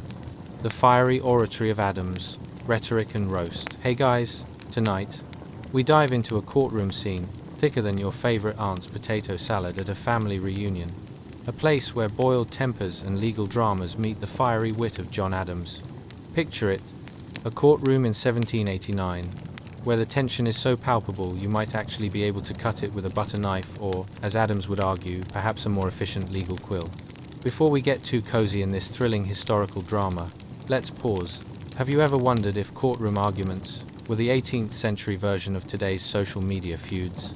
Or if opposing counsel was just a more elaborate way of saying, "Hold my beer while I school you on the Constitution," and, "Oh, what snacks were they munching on while they hashed out freedoms and rights?" Perhaps a platter of crisps labeled Liberty Nachos. Now, as you embark on this whimsical journey, I invite you to dim the lights, turn on your fan for that cinematic breeze, and settle in. It's time to escape to a world where liberty cries louder than an alarm clock on Monday morning and where squabbles about government can actually become entertaining. So, let's step inside that courtroom. Congratulations. You've just woken up in 1789, the year everything was just beginning to stir like a pot of clam chowder, thick, steamy, and slightly unpredictable. In our picture-perfect courtroom, the air is a cocktail of wax from flickering candles, the smell of dusty law books, and if you listen closely, the faint sound of someone's stomach growling. It's the kind of room where you could hear a pin drop, or let's be honest, a small, scandalous secret being whispered amongst the onlookers. As you step inside, centuries melt away, and suddenly, you feel as though you've been transported to a great historical debate, minus the internet trolls, of course, and who's splayed dramatically before you, the spotlight, dancing on him like a cat at play? None other than John Adams, your quintessential founding father, who, with the swagger of a man that just found an extra fry at the bottom of the bag, is about to launch into one of his famous ideas, an impassioned speech on the importance of Republican values. He stands there, fuller than a Thanksgiving turkey, ready to defend democracy like it's his favorite pet kitten. Now, imagine the eager spectators, perched in their wooden benches like chickens at a feed festival, their eyes glued to him. The warmth of candlelight flickers in their eyes as they prepare themselves for the most riveting courtroom performance since someone lost a bet and had to defend a parakeet in a claim for emancipation of birdkind. Let's talk about the moment, the exhilarating mix of fervor and turmoil. Adams leans forward, his voice rising like the delicious aroma of freshly baked bread. "Fellow citizens," he bellows, "today, we do not merely stand to play a deliberate. We are here to sculpt the very essence of our destiny like a mashed potato artist trying to make the perfect gravy volcano." You can practically feel the building excitement. If the crowd wasn't already riled up, it certainly is now, as they lean in like cats at a tin can. Picture the scene unfolding. Adam's words flap and swirl through the room like an over-caffeinated breeze. With every passionate inflection, he gesticulates, occasionally stumbling over his own elaborate metaphors, sounding less like a seasoned lawyer and more like someone trying to teach a toddler how to tie their shoes, but somehow, he manages to string together an argument so compelling that even the gavel is nodding in agreement. "Freedom," he announces with the fervor of a man who just discovered caffeine, "is not only our birthright, it is a full-bodied feast." Because why not relate arguments about governance to a potluck? Adams knows that visualizing democracy as a buffet might just inspire everyone to tackle their liberties with the same enthusiasm they reserve for their aunt's macaroni salad. Liberty demands participation, engagement, and wait for it, an unwavering commitment to the art of conversation over a freshly baked pie. You can't help but chuckle as you find yourself imagining how Adams would have handled modern disagreements. Let's put it to a vote, folks. Who wants liberty? It's like an early version of saying, like or subscribe, if you believe in justice. Around him, the other lawyers scramble nervously, trying to keep up with the inspirational rocket ship of words he's launched. But, alas, their counter-arguments feel a bit like soggy crackers in comparison. They stammer, stutter, and fidget. You half expect one of them to faint dramatically an unexpected and totally unplanned period piece stroke of genius. And oftentimes, as he struts through his eloquent oratory, Adams interrupts himself to bring in dose of humor, muttering dryly, "It is imperative that we navigate these waters with purpose, not simply float like half-soggy bread rolls." As if on cue, a nearby feather quill falls, sending a soft clatter through the court, and for a brief, absurd moment, you wonder if it's an omen. To To imagine that a quarrel over philosophies could lead to physical calamity, maybe a kind of ancient slapstick, you can't help but smile, lest the seriousness of the moment suffocate you tighter than a pair of pantaloons at Thanksgiving dinner.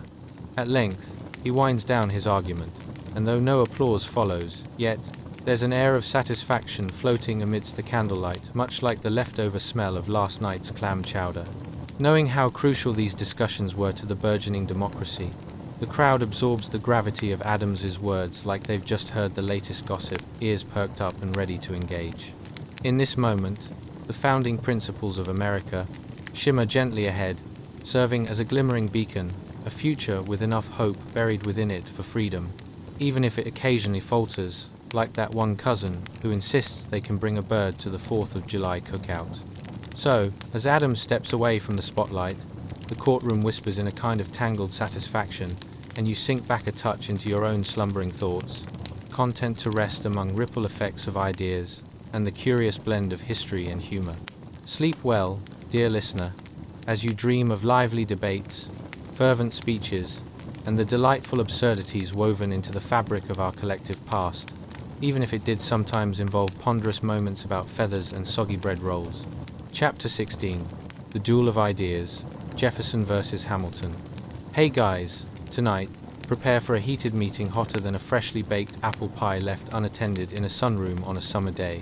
We're diving into a showdown that may not have ended in a literal duel, but you can be sure the words flew faster than a raccoon on a sugar high.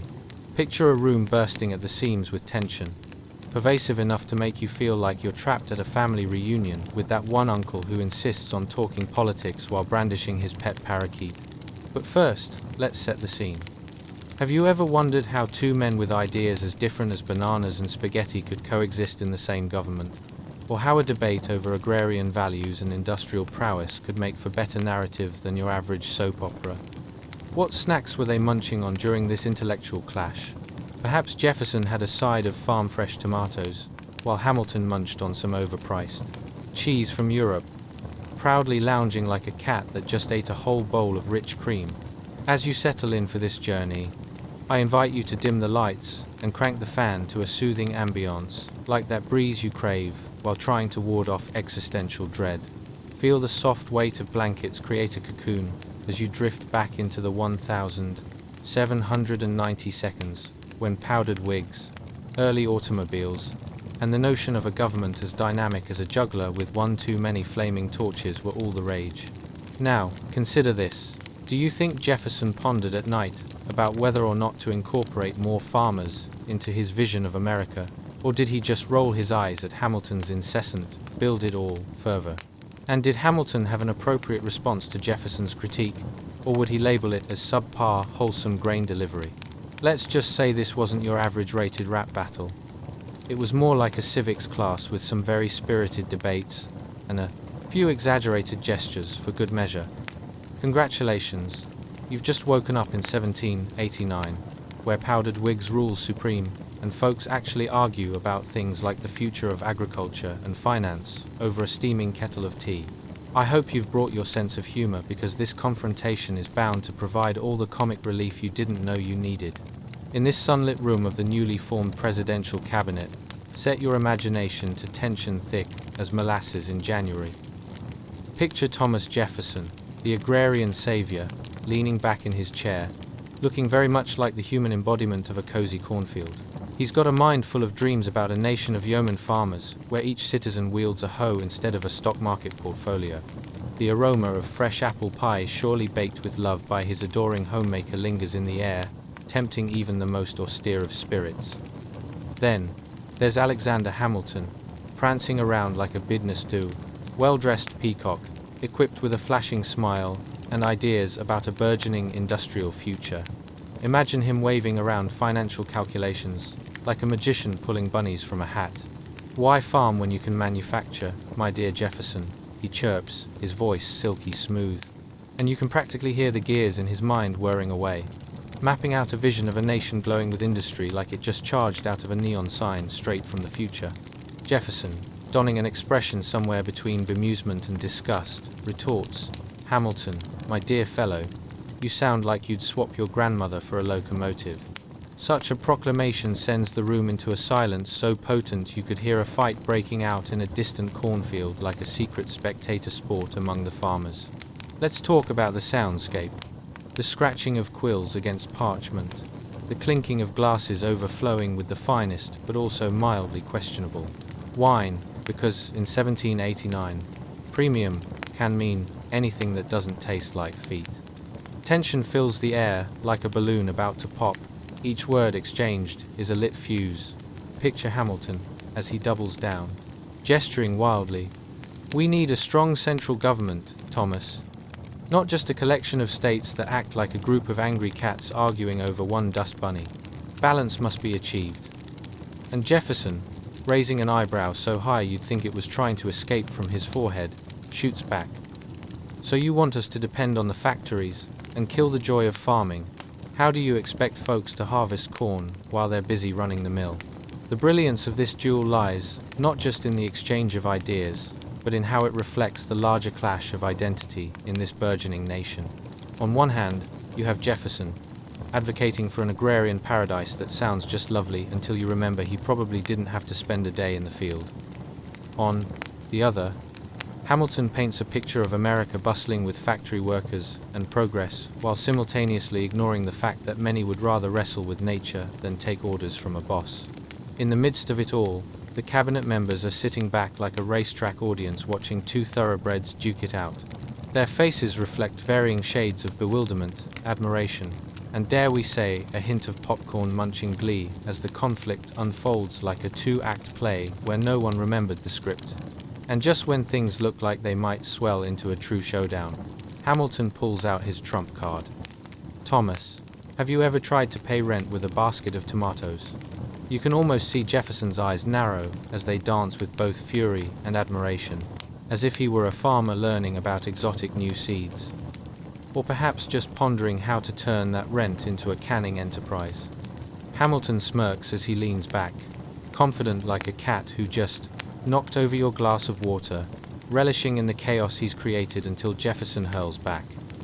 Ah, but my dear Hamilton, it is the tomatoes that keep our very essence alive. As the room dives deeper into this intellectual duel, you realize these debates are not merely about political systems. They're about freedom, identity, and how they define a fledgling nation. The clash between Jefferson's pastoral ideals and Hamilton's relentless drive for industry paints a picture of a country still knitting together its very fabric, one argument, one tomato, and one financial projection at a time. So as this debate rolls on, keep your snickers at bay, recalling that the future of a nation often hangs precariously on the thoughts of its most passionate citizens, whether they be armed with fields of corn or ledger books filled with numbers. As you drift off into dreamland, may you find hilarity in the absurdity of it all, where ideals clash like two dinosaurs in a pretend wrestling match, all while providing the foundation for the America we know today, even if it is a wild ride through tomatoes and typewriters. Chapter 17.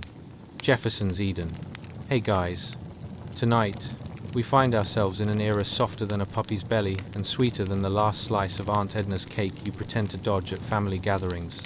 We're taking a delightful jaunt through the sun-drenched fields of early America, specifically into the fertile mind of our buddy Thomas Jefferson, who firmly believed that every citizen should have a tomato plant and an apple tree in their backyard, just like you believe you need a second dessert after dinner. So, if you find yourself a little groggy, think of it as nature's way of whispering sweet nothings in your ear while you nod off into slumber. Before you settle in, take a moment to like, subscribe, and comment, but only if you genuinely enjoy this soiree into mildly interesting history.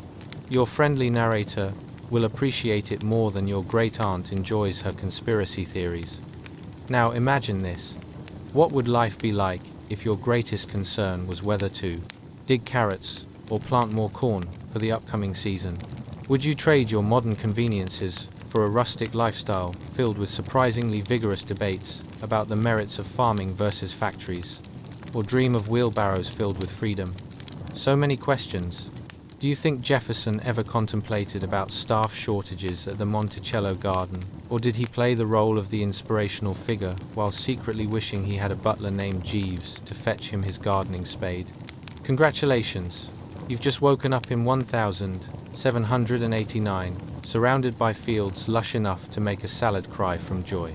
As the sun dips lower in the sky, painting the heavens a luscious mix of oranges and pinks, you stand in a remarkable landscape that seems straight from a painting, where every brushstroke is infused with Jefferson's dream of an empire of liberty.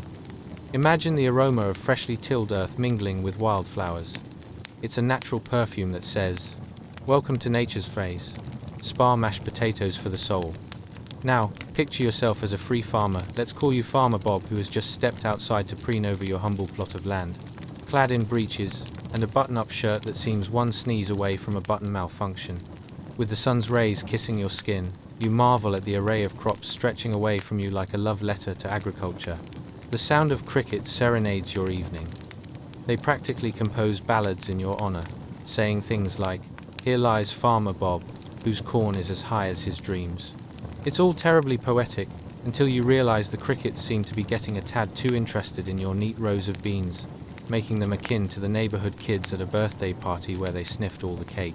But let's talk about your daily routine. Rising with the sun, your morning ritual begins. You shuffle to the fields, an apothecary of muddy boots, equipped to concentrate the earthy goodness into something resembling a meal. And who can forget that moment of zen when you realize you're about to engage in a staring contest with a particularly stubborn carrot? It's a duel of wills, only one will come out alive in this veggie showdown. Amidst your farming escapades, don't forget your ambitions. You're not just working for yourself. You're working toward building an idealized community where everyone keeps their nose in their own vegetable patch while gossiping about who's growing the best zucchinis. Do you think you'd be the gossip among your fellow farmers? Well, you see, I heard Farmer Johnson's tomatoes are so juicy, they practically need 2 insurance policies. As the sun sets, the vibrant sky fades into an inky canvas dotted with stars that seem to twinkle with laughter every time a cow moves indifferently at the whole endeavor of human aspiration. The scent of burning wood wafts through the air, stirring your senses with memories of cozy evenings around the fire, where philosophical discussions about agriculture's role in civilization venture dangerously close to should we really munch on dehydrated vegetables for fun. And when it comes to dinner, there's nothing like pie made from your farm's own apples. But plot twist, let's be real. You'll end up fighting over the last piece, like relatives squabbling over the same slice of chocolate cake at a family reunion. There's nothing quite as cutthroat as the tension when 2 farmers either pie, looking like 2 hawks who just spotted a fresh mouse scurrying on the ground. This idyllic life you've constructed, with hand-tilled rows and your cherished harvest, is celebrated. However, let's not kid ourselves. Reality peeks its head not unlike an awkward uncle at a wedding when you realize that while you may be free, it also means you're responsible for tilling the land, managing dreaded rainstorms, and figuring out why your goats seem to find entertainment in nibbling on everything you hold dear. So, as you drift off to sleep in your cozy little farmer's cottage, surrounded by dreams of bumper crops and conspiracy theories about who really grows the best potatoes, don't forget to embrace the absurdity of it all. In the grand scheme of ideals, Jefferson might have painted the picture of agrarian utopia, but he probably wouldn't have envisioned you growing a sunflower taller than your roof while sheep snooze serenely next door. Good night, dear dreamers, as you float into your own peaceful garden of slumber, with a gentle reminder that even in life or farming, sometimes you just have to let things grow wild. Remind the goats that your favorite hat isn't actually a salad, and strive for that idyllic liberty. Sleep well, because tomorrow you might have to argue whether tomatoes are best eaten as fruit or when they contribute to excellent salsa. Only time will tell. Chapter 18. Monticello Dreams. Hey guys, tonight we're off to a place more elegant than a penguin in a tuxedo, and more intricate than your aunt's family tree that has so many branches it requires its own passport. Welcome to Monticello, the architectural marvel designed by none other than Thomas Jefferson, the man who thought, why have a simple home when I can have a mini mountain of meritorious macaroni? So, before you step into this verdant wonderland, feel free to like, subscribe, and comment only if you've enjoyed this little snooze fest of delightful history. Of course. Settle in, dim the lights, grab your favorite snack, a slice of apple pie perhaps, and let's let your mind drift. We're about to embark on a journey that requires nothing more from you than to relax and breathe deeply.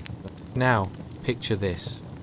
What if you had to decorate a home not with furniture from IKEA, bless their flat-pack hearts, but with ideas buzzing in your brain like bees, chasing after your last jar of honey? Would you meticulously sketch designs that flaunt your genius while also hiding all the clutter? Or would you go full-blown American Idol, with extravagant arches and columns, hoping to win an architecture competition that never existed? And while we're at it, just how many books did Jefferson have on philosophy? And was he secretly worried his library would rival even the best public square? Congratulations! You've just woken up in the year 1789, the era where your most pressing concern is whether the clap of thunder is merely a storm or Jefferson figuring out how to grow his own tea right outside Monticello, on an estate that looks like an epic movie set, designed by someone with a gopher-themed obsession. As you gaze upon Monticello, there it stands, a divine blend of functionality and sheer grandeur, like a cake that has layers of meaning and frosting. The grand house itself is a sight to behold. Picture 3 long rows of windows, gleaming like diamonds, each reflecting the sunset's blush, as if in constant competition with the nearby tomato plants Jefferson deemed essential. The structure rises up into the sky, standing proud amid the sprawling gardens where grapes once envisioned their transformation into the best vintage of the year. Now, take a moment and close your eyes. Breathe in the heady scents of lavender and rosemary, mixed with a little bit of that famous American soil. Feel the warmth of the sun on your skin, and listen carefully. Can you hear it? Yes, that's the sound of Jefferson discussing the intricacies of freedom with his curious pigeons, who, despite their small stature, have an unyielding resolve to engage in political discourse. What do you mean by life, liberty, and the pursuit of happiness? They coo, their beaks tilted in earnest inquiry. Or perhaps they simply want some corn, who can say?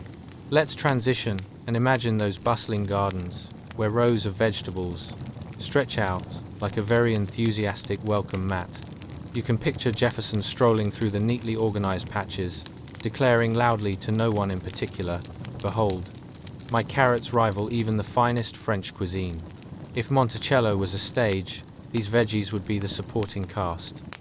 But it's not all sunshine and moonbeams. Jefferson often pondered whether his dreams would be better served by European design or good old American practicality. Did he ever find himself in philosophical debate with his cornstalks about aesthetics versus utility? Frankly, one might whisper, I trust the tomato's opinion until the next harvest. His love for architecture is further illustrated in the way Monticello itself sports shiny domes and elegant arcs. It's as if Jefferson fancied himself a comic book hero, only instead of wearing a cape, he opted for a drafting table and a ton of clay. His architectural prowess was so well defined, it was as if he looked into the future and saw Pinterest boards overflow with Jeffersonian chic. Let's take a stroll back into the house now, shall we? Imagine stepping through that grand entrance, where the air is thick with the scent of aged books and a hint of pipe tobacco. Yes, Jefferson had a serious rep for being a bookworm, but somehow, he also managed to look suave, doing it. You can see chairs lining the wide halls, and perhaps a few guests awkwardly shifting in their seats as they compete not just for breath but for conversational slots about the merits of democracy versus despotism. Can you picture the debate continuing until dusk, fueled by copious amounts of tea and the occasional puddle of spilled ink? Jeepers creepers, the idea of mingling with stone-faced founding fathers and their philosophical rivalries probably makes your after-work happy hour look like a kindergarten playdate. One moment they're discussing agrarian societies, and the next, someone's tossing in a cheeky remark about how the chicken crossed the road, not for freedom, but simply to avoid a very philosophical rabbit. As the day fades into a twilight hue, the crickets serenade you with their evening symphony, a tribute to the day's labors, the gentle breeze carrying hints of lavender and fresh linens hanging in the sun. Can you hear them? Here lies Monticello, where Jefferson dreamed so big, even the clouds take notice. So, as you nestle into your cozy corner of Monticello, with dreams swirling of tomatoes, freedom, and the occasional philosophical argument with a particularly vocal cabbage, remember that every big dream starts with a good night's sleep, even if that dream involves deciding how many columns is too many columns. Sleep well, dear dreamer. And may your own ambitions stretch far and wide, even if all you want right now is one glorious dream, maybe, about unyielding crops and cakes that never need cutting. Good night, and remember, tomorrow is just another day to plan your own Monticello, one quirk at a time. Chapter 19. The Declaration Dilemma. Hey guys, tonight, we're diving deeper than your cat into a cardboard box.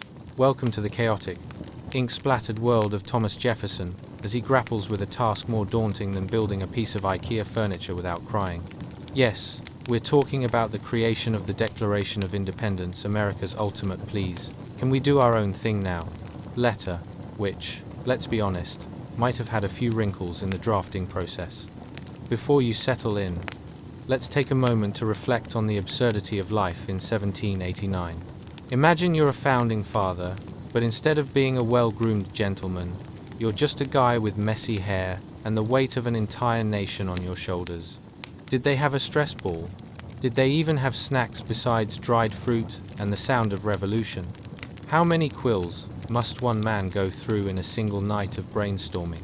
And is there even a declaration of independence eraser for those last-minute changes?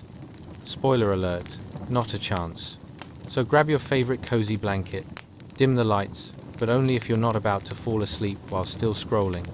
And let's wander into a room in Philadelphia around the year 1776. The sun sets, casting a dusty glow on the wooden table, and voila! You've just entered a scene that's part mad scientist lab and part poet's corner, though a lot less lyrical, since Jefferson was probably just muttering about how to make life, liberty, and the pursuit of happiness fit into that cramped scroll. Picture this. You drift into a room smelling faintly of burnt parchment and slightly overripe cheese. Thomas Jefferson, looking about as organized as a raccoon rummaging through a garbage can, stands hunched over a desk. His quill is poised in the air, almost like a conductor about to lead a raucous symphony, or maybe just trying to ward off the heavy stench of procrastination, and next to him are stacks of papers that resemble the childhood art projects you never wanted to display. Jefferson is determined. Of course, he's got a charming little dilemma. How does one craft a letter announcing that now is the moment to step out from under the king's shadow without sounding like a toddler throwing an epic tantrum in the candy aisle? Was he worried he might be put on a list for most dramatic exits from colonial rule? And what about his fellow architects of this daring document? You can almost hear them debating around him. Do we really need to mention unalienable rights? Sounds like something you'd find in a vague text message from a friend who ate too much leaded paint. Jefferson scratches his head. I can catch better flies with honey, right? How about life, liberty, and occasionally a good piece of pie? There he is, pouring his heart into a draft that's destined for the ages. But you've got to wonder, did he ever consider adding a footnote like, warning, contents may cause excessive excitement, as an attempt at a spoiler alert? Breathe in. Alright? It's part parody and part earnestness, much like a Shakespeare play performed by high schoolers who forgot their lines. Let's review this delightful concept of self-governance. Jefferson exclaims, somehow managing to sound both enthusiastic and mildly terrified, like that kid who volunteered to lead the group presentation but forgot to study. Then, just as an unexpected storm rolls in, you imagine his neighbor yelling from across the street, Thomas, you still working on that thing? Just say you're free. The British are coming isn't exactly evergreen content. You can picture Jefferson rolling his eyes. What's a nation without a little dramatic flair? As the night deepens, Jefferson accidentally spills ink. A cat, suspiciously present despite the lack of historical evidence, leaps onto the desk to investigate the situation. Was there a prophecy of a feline muse guiding great thinkers? Or is this simply a distraction to remind him that the only thing more poetic than the rhythms of revolution might very well be the whole cat on a keyboard scenario? And so, as Thomas Jefferson scribbles out his final revisions, working through his metaphors of mesmerizing grandeur, he can hear the rhythmic thrum of Philadelphia nightlife drifting through the open window, a constant reminder that the world outside has its own ruckus, the clatter of horse hooves, the faint sound of people discussing which way the wind blows, hopefully not toward their homes. Can you imagine Jefferson pausing, quill still dripping ink, and musing aloud? What if this letter doesn't work? What happens next? A life of tea parties, and crumpets. Oh, the horror. His mind dances between idealism and the practicalities of pushing through to tomorrow's next crisis. After all, independence won't right itself. As the candles flicker and shadows dance on the walls, you wonder if Jefferson ever thought of adding the phrase, "Please be gentle, we're new at this," to the letter. It might have saved him a few headaches. But alas, with one last flourish of his quill, he seals the fate of a young nation. After all, what's a little high-stakes drama when you have the audacity to declare your freedom? So here's to Thomas Jefferson, the man with the quill of destiny, navigating the chaos of revolutionary thought. Drift off into your own dreams of ambitious ideas, ink stains, and perhaps a little feline inspiration, as you ponder what it truly means to be independent, all while wondering how it is that someone forgot to bring a snack to this momentous meeting. Good night, and remember, sleep tight, because tomorrow's ambitions await, and they certainly won't come with a manual. Chapter 20. Madison's Marvelous Medley of Mayhem. Hey guys, tonight we're diving into a world more tangled than your earphones after a weekend binge of Netflix.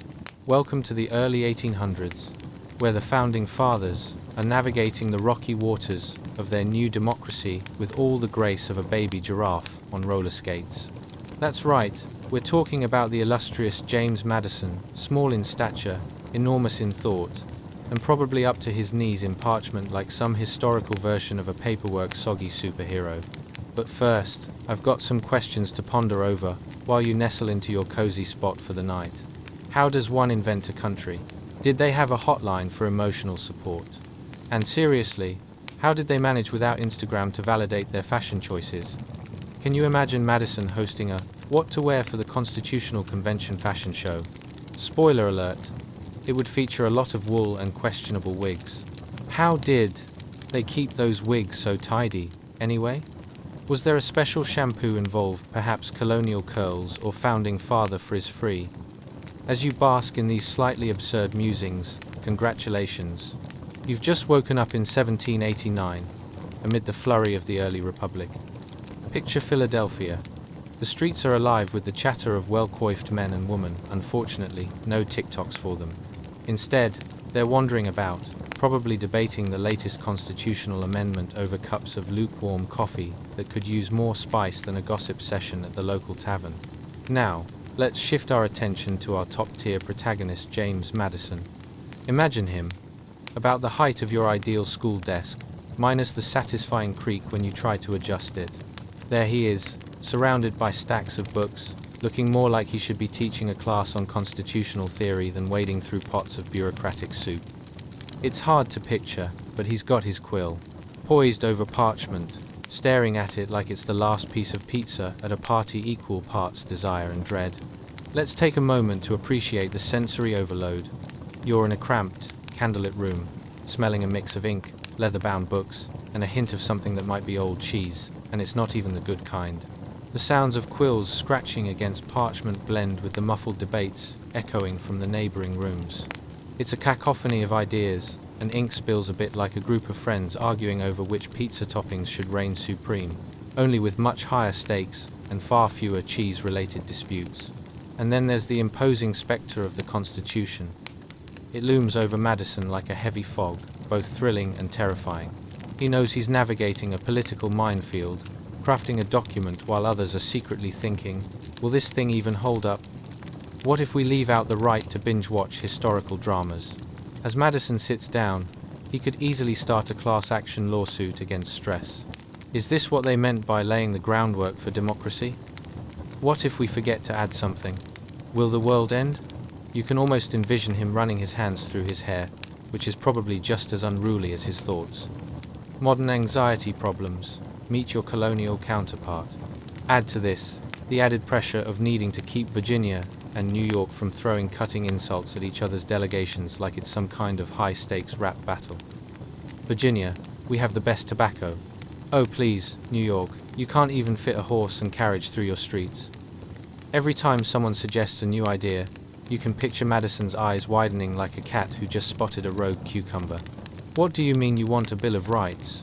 So you're telling me we're crafting a government, while also being the lawyers for our first customers? That sounds like madness, or in my case, precisely where I live. Eventually, he embraces the chaos. All right, folks. Time to channel our inner chef and whip up a revolutionary dish that nobody will get sick of. Let's see. We need life, liberty, and the pursuit of happiness. How about we serve that with a side of checks and balances? Imagine him striking a dramatic pose, quill in hand like a maestro summoning a symphony of eager delegates. At this moment, you'd think he was either a genius, or slightly off his rocker, or both. And let's face it, trying to organize a fledgling government as a group of founders can sometimes feel like herding cats while juggling flaming torches. Lots of passion, but also plenty of potential for chaos, with every proposal flung around like a poorly aimed snowball at a schoolyard. Finally, the scene is set. Madison gazes at his carefully crafted notes, sensing the torrent of history surging around him. Will they backstab each other like a reality TV show contestant? Is my quill mightier than the fear of an angry king? As he signs the final draft with a flourish, you can almost hear the collective sigh of relief echoing through Philadelphia. He's just one small man, fighting for the future of a nation armed only with ideas. And if that doesn't lend you some inspiration for your own modern-day challenges, then I don't know what will. So, sweet dreamers, let your mind swirl with the image of Madison's ink-stained fingers and fervent debates. Drift off into your own realm of creativity, courageously navigating modern dilemmas while you ponder what it truly means to lay the groundwork for a brave new world. Good night, and remember, when in doubt, add more quills. Chapter 21, Dolly's Delightful Diplomacy. Hey guys, tonight, we're stepping into a soiree more vibrant than the last minutes of a Zoom meeting, when someone accidentally turns on their cat filter. Welcome to the lavish presidential receptions of the early 1800s, where everyone was buzzing louder than a bee trapped in a soda can. And at the center of this historical hullabaloo, none other than our fabulous hostess with the mostess, Dolly Madison. If you think dinner parties today can get spicy with their gossip, imagine Dolly, decked out in her finest gown, stirring the pot of political intrigue with a side of charm so potent it could diffuse the tension in a room full of rival senators. But let's be honest, wouldn't you want to attend a party where the biggest scandal was which founding father was caught sneaking an extra slice of pie? Because the whole affair is essentially a feast filled with sumptuous treats, bouquets of flowers that smell suspiciously like your neighbor's guidebook to floral arrangements, and some surprisingly dodgy punch that might have more kick than a mule on moving day. As the candles flicker, the soft sounds of string instruments mingle with laughter, providing an unmistakable ambience.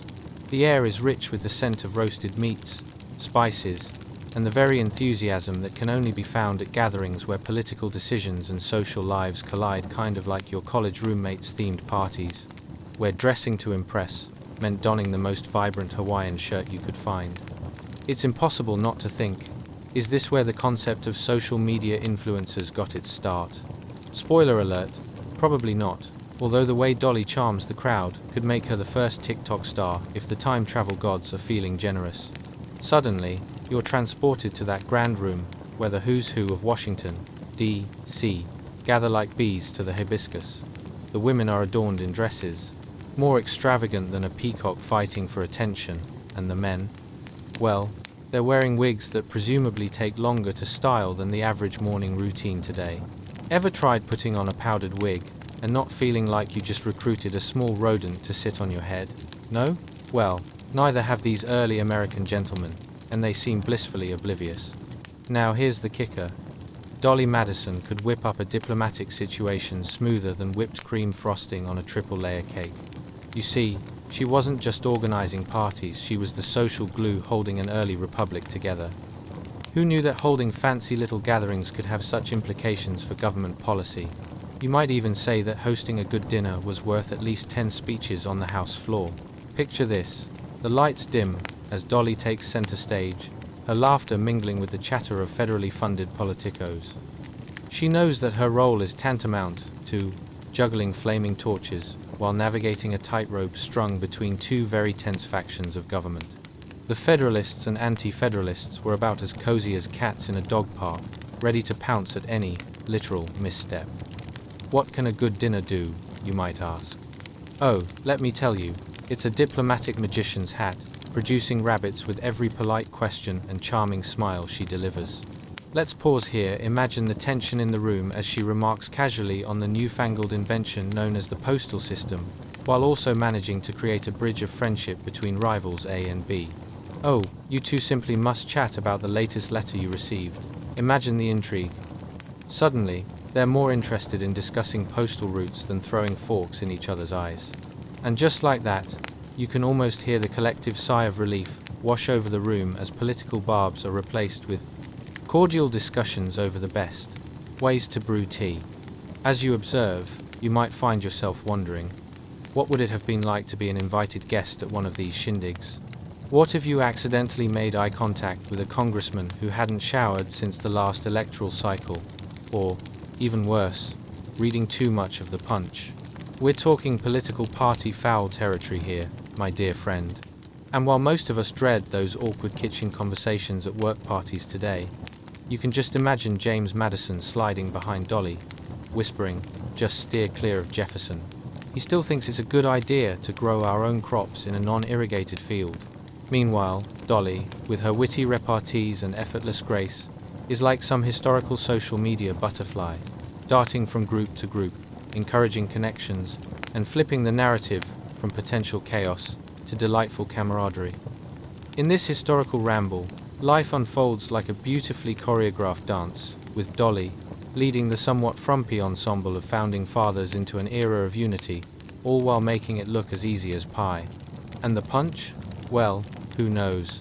It might be originally a colonial cocktail, but who wants to ask about the recipe? Ignorance is bliss, dear friends, and sometimes it's better to let history keep its secrets, like how they got it so right, while we're here struggling with party small talk.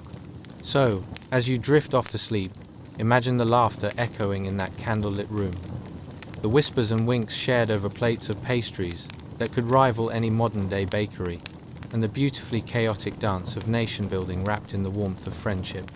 Because sometimes, the road to liberty might just involve a little more cake and a lot more charm than we care to admit. Good night, friends. May your dreams be filled with gatherings that make history amusingly complex, yet perfectly cozy. Chapter 22. A Monroe Moment. Hey guys. Tonight, we're diving into a scene more chaotic than a toddler's birthday party, when someone serves grape juice and invites a bouncy castle. Imagine a young, dashing James Monroe, only 18 years old, standing on a battlefield during the Revolutionary War. And let me tell you, the stakes and the muskets are high. Picture him, brave and determined, ready to do what young men in tights and tricorn hats do best. Charge into the fray while hoping they don't trip over their own decorative buckles. Now, you might be wondering, what kind of snacks did they pack for lunch in the heat of battle? Was it hardtack, or perhaps a delightful mix of despair and slightly stale biscuits? Ever tried chewing a piece of hardtack so rock solid that you thought it might survive a nuclear apocalypse? Imagine gnawing on what was essentially a frisbee, and you might get the gist. But let's put that thought aside for now. Alright, so let's envision it. You've just woken up in 1781. The air is thick with the musky scent of gunpowder, horse sweat, and, shockingly, the faint waft of despair mixed with fried food from the nearby encampment. Soldiers scatter across the muddy field, each with the enthusiasm of a guy who just found out that his drink has extra bubbles. But instead of soda, we're talking revolutionary fervor, because nothing screams freedom like a knee-deep struggle against tyranny with a side of misplaced powdered wigs. As James stands with his comrades, they're dodging enemy fire like it's some twisted game of dodgeball. And spoiler alert, some guys are definitely not making it back for dinner. Suddenly, cannonballs fly through the air with a sound like an overcooked steak hitting the floor, and James is there, thinking, do I need a helmet? How did my mother let me join this? He lunges forward, full of youthful bravado. His heart races like a caffeinated squirrel, but honestly, where's the caffeine? And just like that, you're left pondering if he traded in his morning coffee for a ration of adrenaline. Was there a barista hiding in the bushes? I can just imagine James asking, "Can you make that a double shot of liberty, please?" The battle roars on, a cacophony of shouting men and sizzling gunpowder, reminding you of a particularly hectic Black Friday sale. except instead of fighting over the last discounted blender, it's the struggle for national sovereignty. You have soldiers scurrying around, huddling together like a game of human Jenga without the delightful wobbling, while the enemy fires back like an angry crowd at a concert, only a lot less enjoyable. Now, let's talk fashion, because nothing says I mean business, like a coat that's perhaps a little tighter than you'd prefer, complete with crisp white stockings that feel like a remnant of a much more civilized time. It's about as practical as wearing ice skates to a mud wrestling match. Monroe himself could be described as a human ribbon, a striking figure, although mostly a walking representation of the impending doom that is fabric fashion choices in warfare. But what's that in Monroe's hand? A musket that looks like it could use a solid spa day. Why don't they make these things lighter, you might ask? Ah yes, heavier than the secrets of Congress, this musket weighs a ton. Yet, here he is, carrying the fate of a nation in one hand, and enough hope in the other to fill a hot air balloon.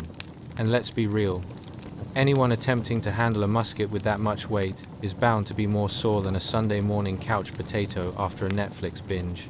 As the battle intensifies, imagine James rallying his fellow soldiers with a confident shout that would inspire you to double-check your life choices. "We fight for freedom," he bellows, much like you'd shout at your TV when your team is losing in the playoffs. And just as you'd fret over whether your coach is listening, you can bet James is wishing the heavens had a little more influence on everyone's decisions. The sounds of clashing metal and cannon fire mingle with the yells of soldiers, and through it all, you might think, what happened to the simpler days of debating over tea taxes? Because nothing bonds people like dodging bullets and realizing you forgot to pack your favorite snack. It's like arguing about toppings on a pizza, except if the toppings were bullets and the crust was made of mud and chaos. Suddenly, amidst this delightful pandemonium, you spot Monroe inspiring his men with most certainly the most relatable speech ever delivered. "Brothers, this is not just about us, this is about our children, and them having the freedom to complain about their boring history lessons." Cue the shocked looks from his comrades. They can barely process the seriousness of their situation as the absurdity of it hangs in the air like that last awkward question in class. And just like that, young James Monroe finds himself not just fighting a battle, but also becoming a piece of the extraordinary puzzle that is the United States of America, helping shape history while trying not to be obliterated by cannon fire. If only he knew that centuries later, he'd be remembered not just as a soldier, but as a president. Yet here he is, connected to you and me via the absurdity of life and the constant challenge of oversized clothing. As you lay back, drifting into the night, picture young Monroe and his fellow soldiers charging into a world where every moment is defined by courage, chaos, and a dash of comical tragedy. Because after all, in the face of the world's uncertainties, who knew that the heart of liberty might just beat louder than any cannon's roar? So, sleep tight, dear friend, and dream of brave moments wrapped in laughter and absurdity, because that's how history often unfolds in all its quirky glory. Chapter 23, Monroe's Marvelous Doctrine. Hey guys, tonight we're about to explore something more defiant than a cat trying to ignore your commands at the dinner table. The Monroe Doctrine, a declaration with enough weight to bring a room full of diplomats to a stunned silence, or at the very least, one cringe-worthy awkward cough. Imagine, if you will, it's the year 1823 when fashion still meant wearing more layers than a human should rightfully endure, and toothpaste was mainly considered a pet project for inventors. But deserve you not. We're entering a world where this gentleman, James Monroe, a man who possibly thought business casual meant a waistcoat without any visible creases, decided to proclaim something that would echo from sea to shining sea like a particularly loud Liberty Bell. Now, picture Monroe, husky voice booming like a kettle that just can't contain all that boiling water. He stands confidently before Congress, a room filled with faces that look mildly uncomfortable, like someone just proposed pineapple on pizza at a family gathering. The stakes? Nothing less than the future of the newly minted United States, striving to maintain dignity against the prying fingers of European powers. A tall order, like trying to balance a stack of freshly baked pies on your head while dodging rain clouds. Hey, fellow citizens, Monroe begins, likely without the aid of any modern mic, projecting just a little louder than your neighbor asking you to return their lawnmower. We're going to put our foot down. Not literally, of course, as he'd probably trip. This is our turf, so back off, Europe, your no vacancy sign is lit, and we only accept good vibes in this hemisphere. Honestly, it's the kind of declaration that might make you wonder whether Monroe had just stumbled out of a supercharged pep rally or accidentally mainlined a triple espresso while reading a history book. Wave after wave of exhilaration washes over the crowd. Just think about it. The very idea that Monroe could conjure such a raucous rebellion against the waning influence of European imperialists. You could practically hear the crowd's collective amen beyond the chamber walls. You can almost smell the collective hope in the room, as strange as that might sound. The scent of optimism permeating the air like freshly baked bread, mixing with a hint of sweat from all those men in suits, trying to keep their ties categorized somewhere between serious and I thought this was casual Friday. Because nothing could express the spirit of liberty like a room full of perspiring men trying to figure out these newfangled ideas that smoke and mirrors don't quite fit in. Come on, Europe. Monroe continues, channeling the spirit of every high school debate champion. No more meddling. No more taking over random chunks of land like the world's worst game of Jenga. He pauses, making sure everyone is absorbing his sage wisdom. We stand firm, strong, and fabulously free. And if you try to sway our neighbors into your web of intrigue, we'll tell you, no. We prefer our neighbors drama-free, thank you very much. I mean, if only Monroe could have pulled up a PowerPoint presentation right there. You could imagine showing statistics and pie charts on why meddling in the Americas is like trying to knit with spaghetti, just messy and ultimately unproductive. But alas, he had only his conviction and the art of the spoken word. A natural charisma that only seemed to shine brighter, one awkwardly placed pause at a time. Monroe's doctrine marked the emergence of America on the world stage, claiming a slice of global real estate in a firm fashion. His words danced like particularly enthusiastic fireflies under the soft moonlight of diplomatic gaiety. And really, who could resist the charm of a man who could convince both the legislative and the populace that they were entering a new era? I mean, he might as well have said, "Welcome to our exclusive club." Membership includes the privilege of deciding other nations' fates as long as you bring your own snacks. Now, if you think about it, Monroe was taking a big risk. He challenged European monarchies, challenging them with nothing but sheer will and the hope that they didn't take offense like a toddler denied dessert. It was almost like a class reunion where you walk in, spot someone you didn't invite but hope doesn't see you struggling in the punch bowl. So, you give an overly cheerful wave and hope for the best. As he passionately laid out his doctrine, you might visualize delegates clutching their quills, bravely scribbling down every word as if watching the latest blockbuster movie. And let's be real, a declaration this significant deserved a soundtrack. Cue the dramatic score as they ventured into the synonym-laden world of political decisions that could alter the course of history. And amidst all this awe, isn't it hilarious to imagine the fine folks of Congress exchanging significant glances, their eyebrows furrowed in deep thought?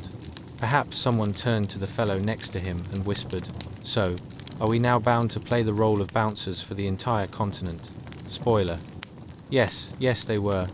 Ultimately, Monroe's doctrine ushered in an era where America stretched its arms wide, much like a cat waking up from an afternoon nap, claiming that the pillow is now officially its territory.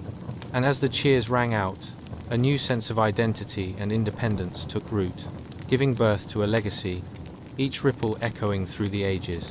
So, as you slip into slumber, ponder the absurdity of it all. James Monroe, standing at the helm, crafting a doctrine that not only defined a nation, but did so while sporting more layering fuss than a holiday meal with the relatives. Because, after all, when you think of musicians, athletes, and great historical figures, why not also have a youthful president ready to declare war on foreign interference, all with a pinch of absurd eloquence? Rest easy tonight, dear friend, and let the absurdity of history soothe your dreams. Chapter 24, George W. Bush's Colorful Respite. Hey guys, tonight, we're about to dive into something more tranquil than a cat snoozing on your lap while you frantically try to scroll through social media. The peaceful post-presidency life of George W. Bush. Picture this. Our old pal George, holding a paintbrush, staring out over a sprawling Texas landscape. What could be more soothing? It's like the happy ending to a movie where the hero throws his hands in the air and says, You know what? I've earned this nap. But I bet you're wondering, what is it like to be a former president turned amateur artist? Does he paint portraits of himself in presidential garb, wearing a crown made of barbecue ribs and a cape fashioned out of Old Glory? Or is it more like trying to recreate the Mona Lisa, but accidentally drawing a smiley face instead? Each brushstroke, a tiny proclamation of freedom, or at least a medium-sized declaration of good humor. So, dim those lights, grab a fuzzy blanket, and let's explore what it's like to ditch the presidential motorcade for an easel under a big old Texas sky. Would he trade cattle roping tips with a drifting cloud? Does he have an imaginary conversation with the sun along the lines of, "You're showing off today, aren't you?" And if you suddenly found yourself stuck in the year 2009, with George 43 launching himself into the world of oil paints, how do you even keep your nerves together? Congratulations! You've just woken up in the great state of Texas. The year is 2009, and the only thing smoother than the Texas twang is George W. Bush contemplating which shade of blue to use in his latest masterpiece. Now let's talk about the scenery.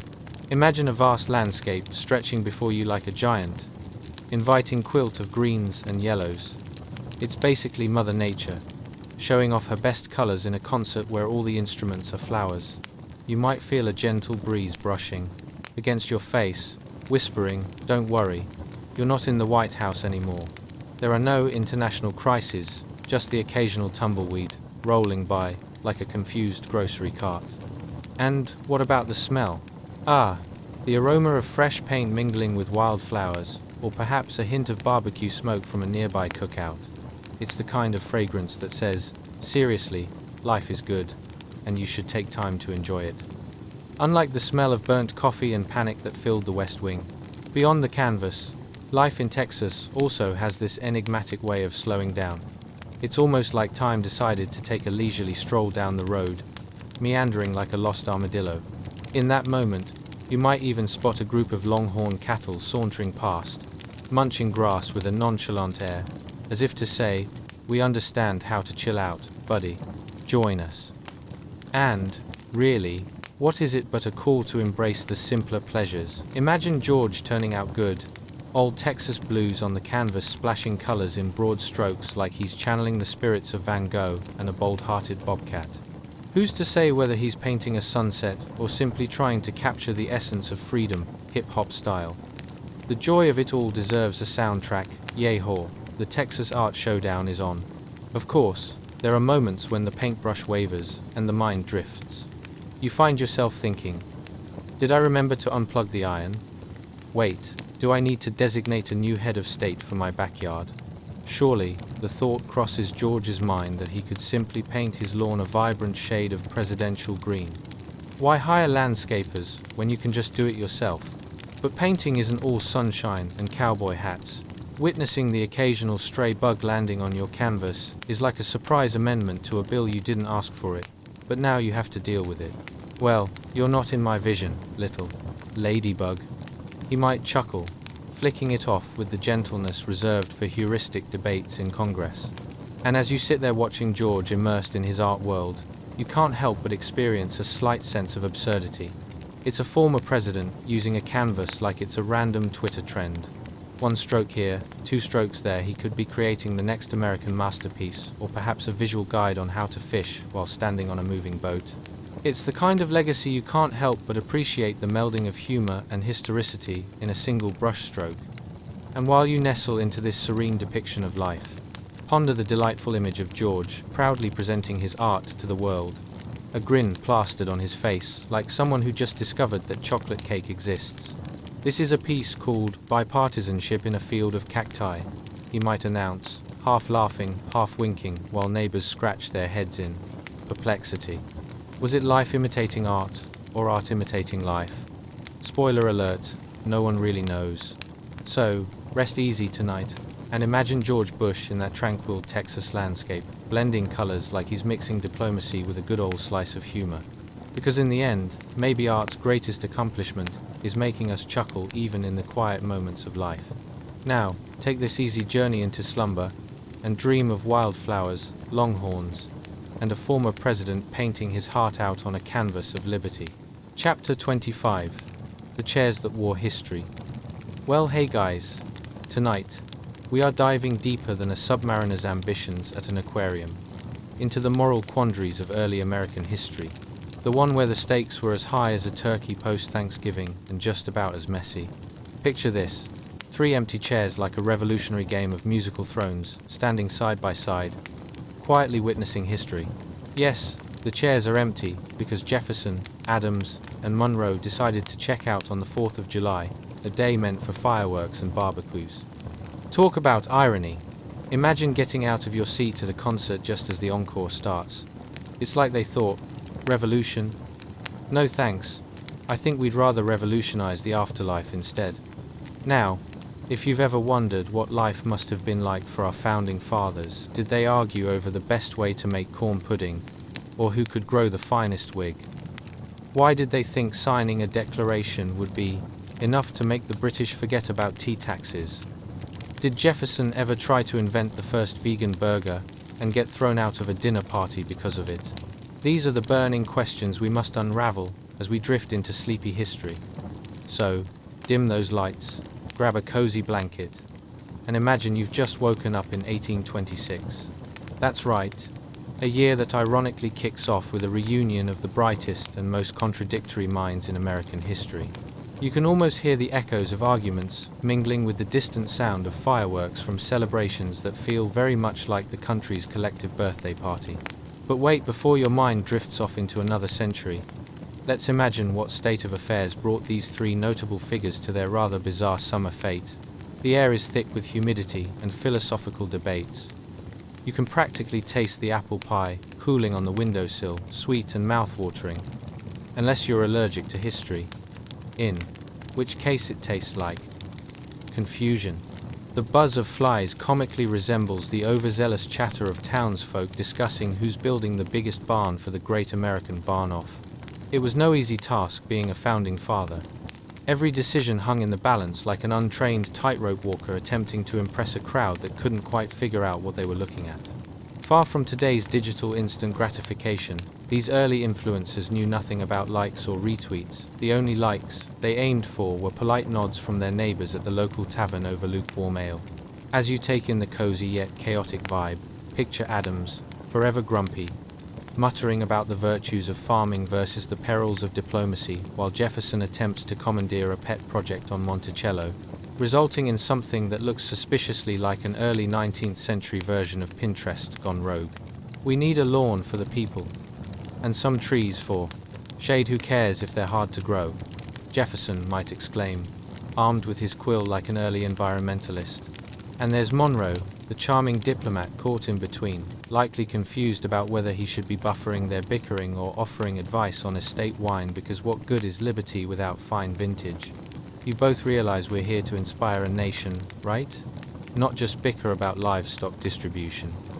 He might half joke, half seriously suggest over a cup of something that's suspiciously dark, but didn't quite count as coffee. Visualize the scene. A sweltering July day where philosophizing rivals the heat index, and everyone, from the baker to the blacksmith, could overhear discussions about liberty as though it were the hottest gossip in town, like, did you hear about Jefferson's new spaces for bees? Honey is basically social justice, y'all. However delirious it might sound, they were going for something much more noble than a simple trend. And yet, let's not get too serious. Nothing says enlightenment like debating rights without potable water. But as we settle into our cozy historical narrative, let's paint a vivid picture. The chairs now stand in historical glory, much like aging rock stars refuse to leave the stage. Each chair is an echo of a predecessor's grand ideas, and with the sun setting over the horizon, you can almost hear them yelling, "More liberty, less tea." The image is striking, Jefferson in one, arms crossed and serious, Adams with an eyebrow raised and scowling, and Monroe essentially overseeing it all as if to say, "Boys, we really can't keep doing this." It's a delicate balance of humor and somber reality, a stage set for physical drama unfolding well into the night, that is, if they indeed hadn't opted for the early retirement special on the 4th of July.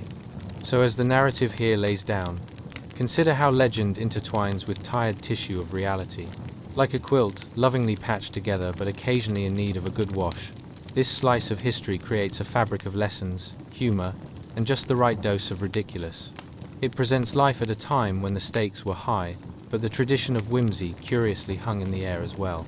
And while you softly drift off, imagine those chairs worn and weary, yet holding the weight of history, laughter, and a bit of mischief. In a world where every decision could determine the nation's future, these three founding fathers invite you to ponder the absurdity of existence through laughter, an echoing reminder that even the praiseworthy can be refreshingly bad at timing. Sweet dreams, and perhaps tomorrow, you too can contemplate freedom while snoring like a proud American founding father on the 4th of July. And now, as the echoes of powdered wigs and quills fade into the quiet of your room, take a slow breath. Let the noise of the 18th century settle into a soft hum beneath the comfort of modern life. We've wandered through the candlelit halls of Philadelphia, stood in the freezing mud with soldiers who dreamed of liberty, and watched exhausted men sketch the blueprint of a new world not with certainty, but with courage, caffeine, and an alarming number of arguments about taxes. They stumbled, they worried. They got cold, hungry, and occasionally ridiculous, but they endured, because somehow, the dream of freedom was stronger than the fear of failure. So as you lie here now, wrapped in warmth they could only imagine, think about what they traded for the future we take for granted: the comfort of a soft bed instead of a damp cot, electric light instead of flickering candles, and the beautiful luxury of being able to rest without wondering if your revolution still stands. They didn't have microwaves, or Wi-Fi, or even reliable socks, but they had resilience, that stubborn spark that says, "We'll figure it out, tomorrow." And that's really the secret, isn't it? That every age, no matter how grand or grim, is just people trying to survive the day, to make something better, to leave a mark, to laugh once before the lights go out. So close your eyes. Let history fall quiet. You've walked far enough for one night. You're safe, you're warm. And the world, the one they built, and you now rest in, will still be here in the morning. Good night.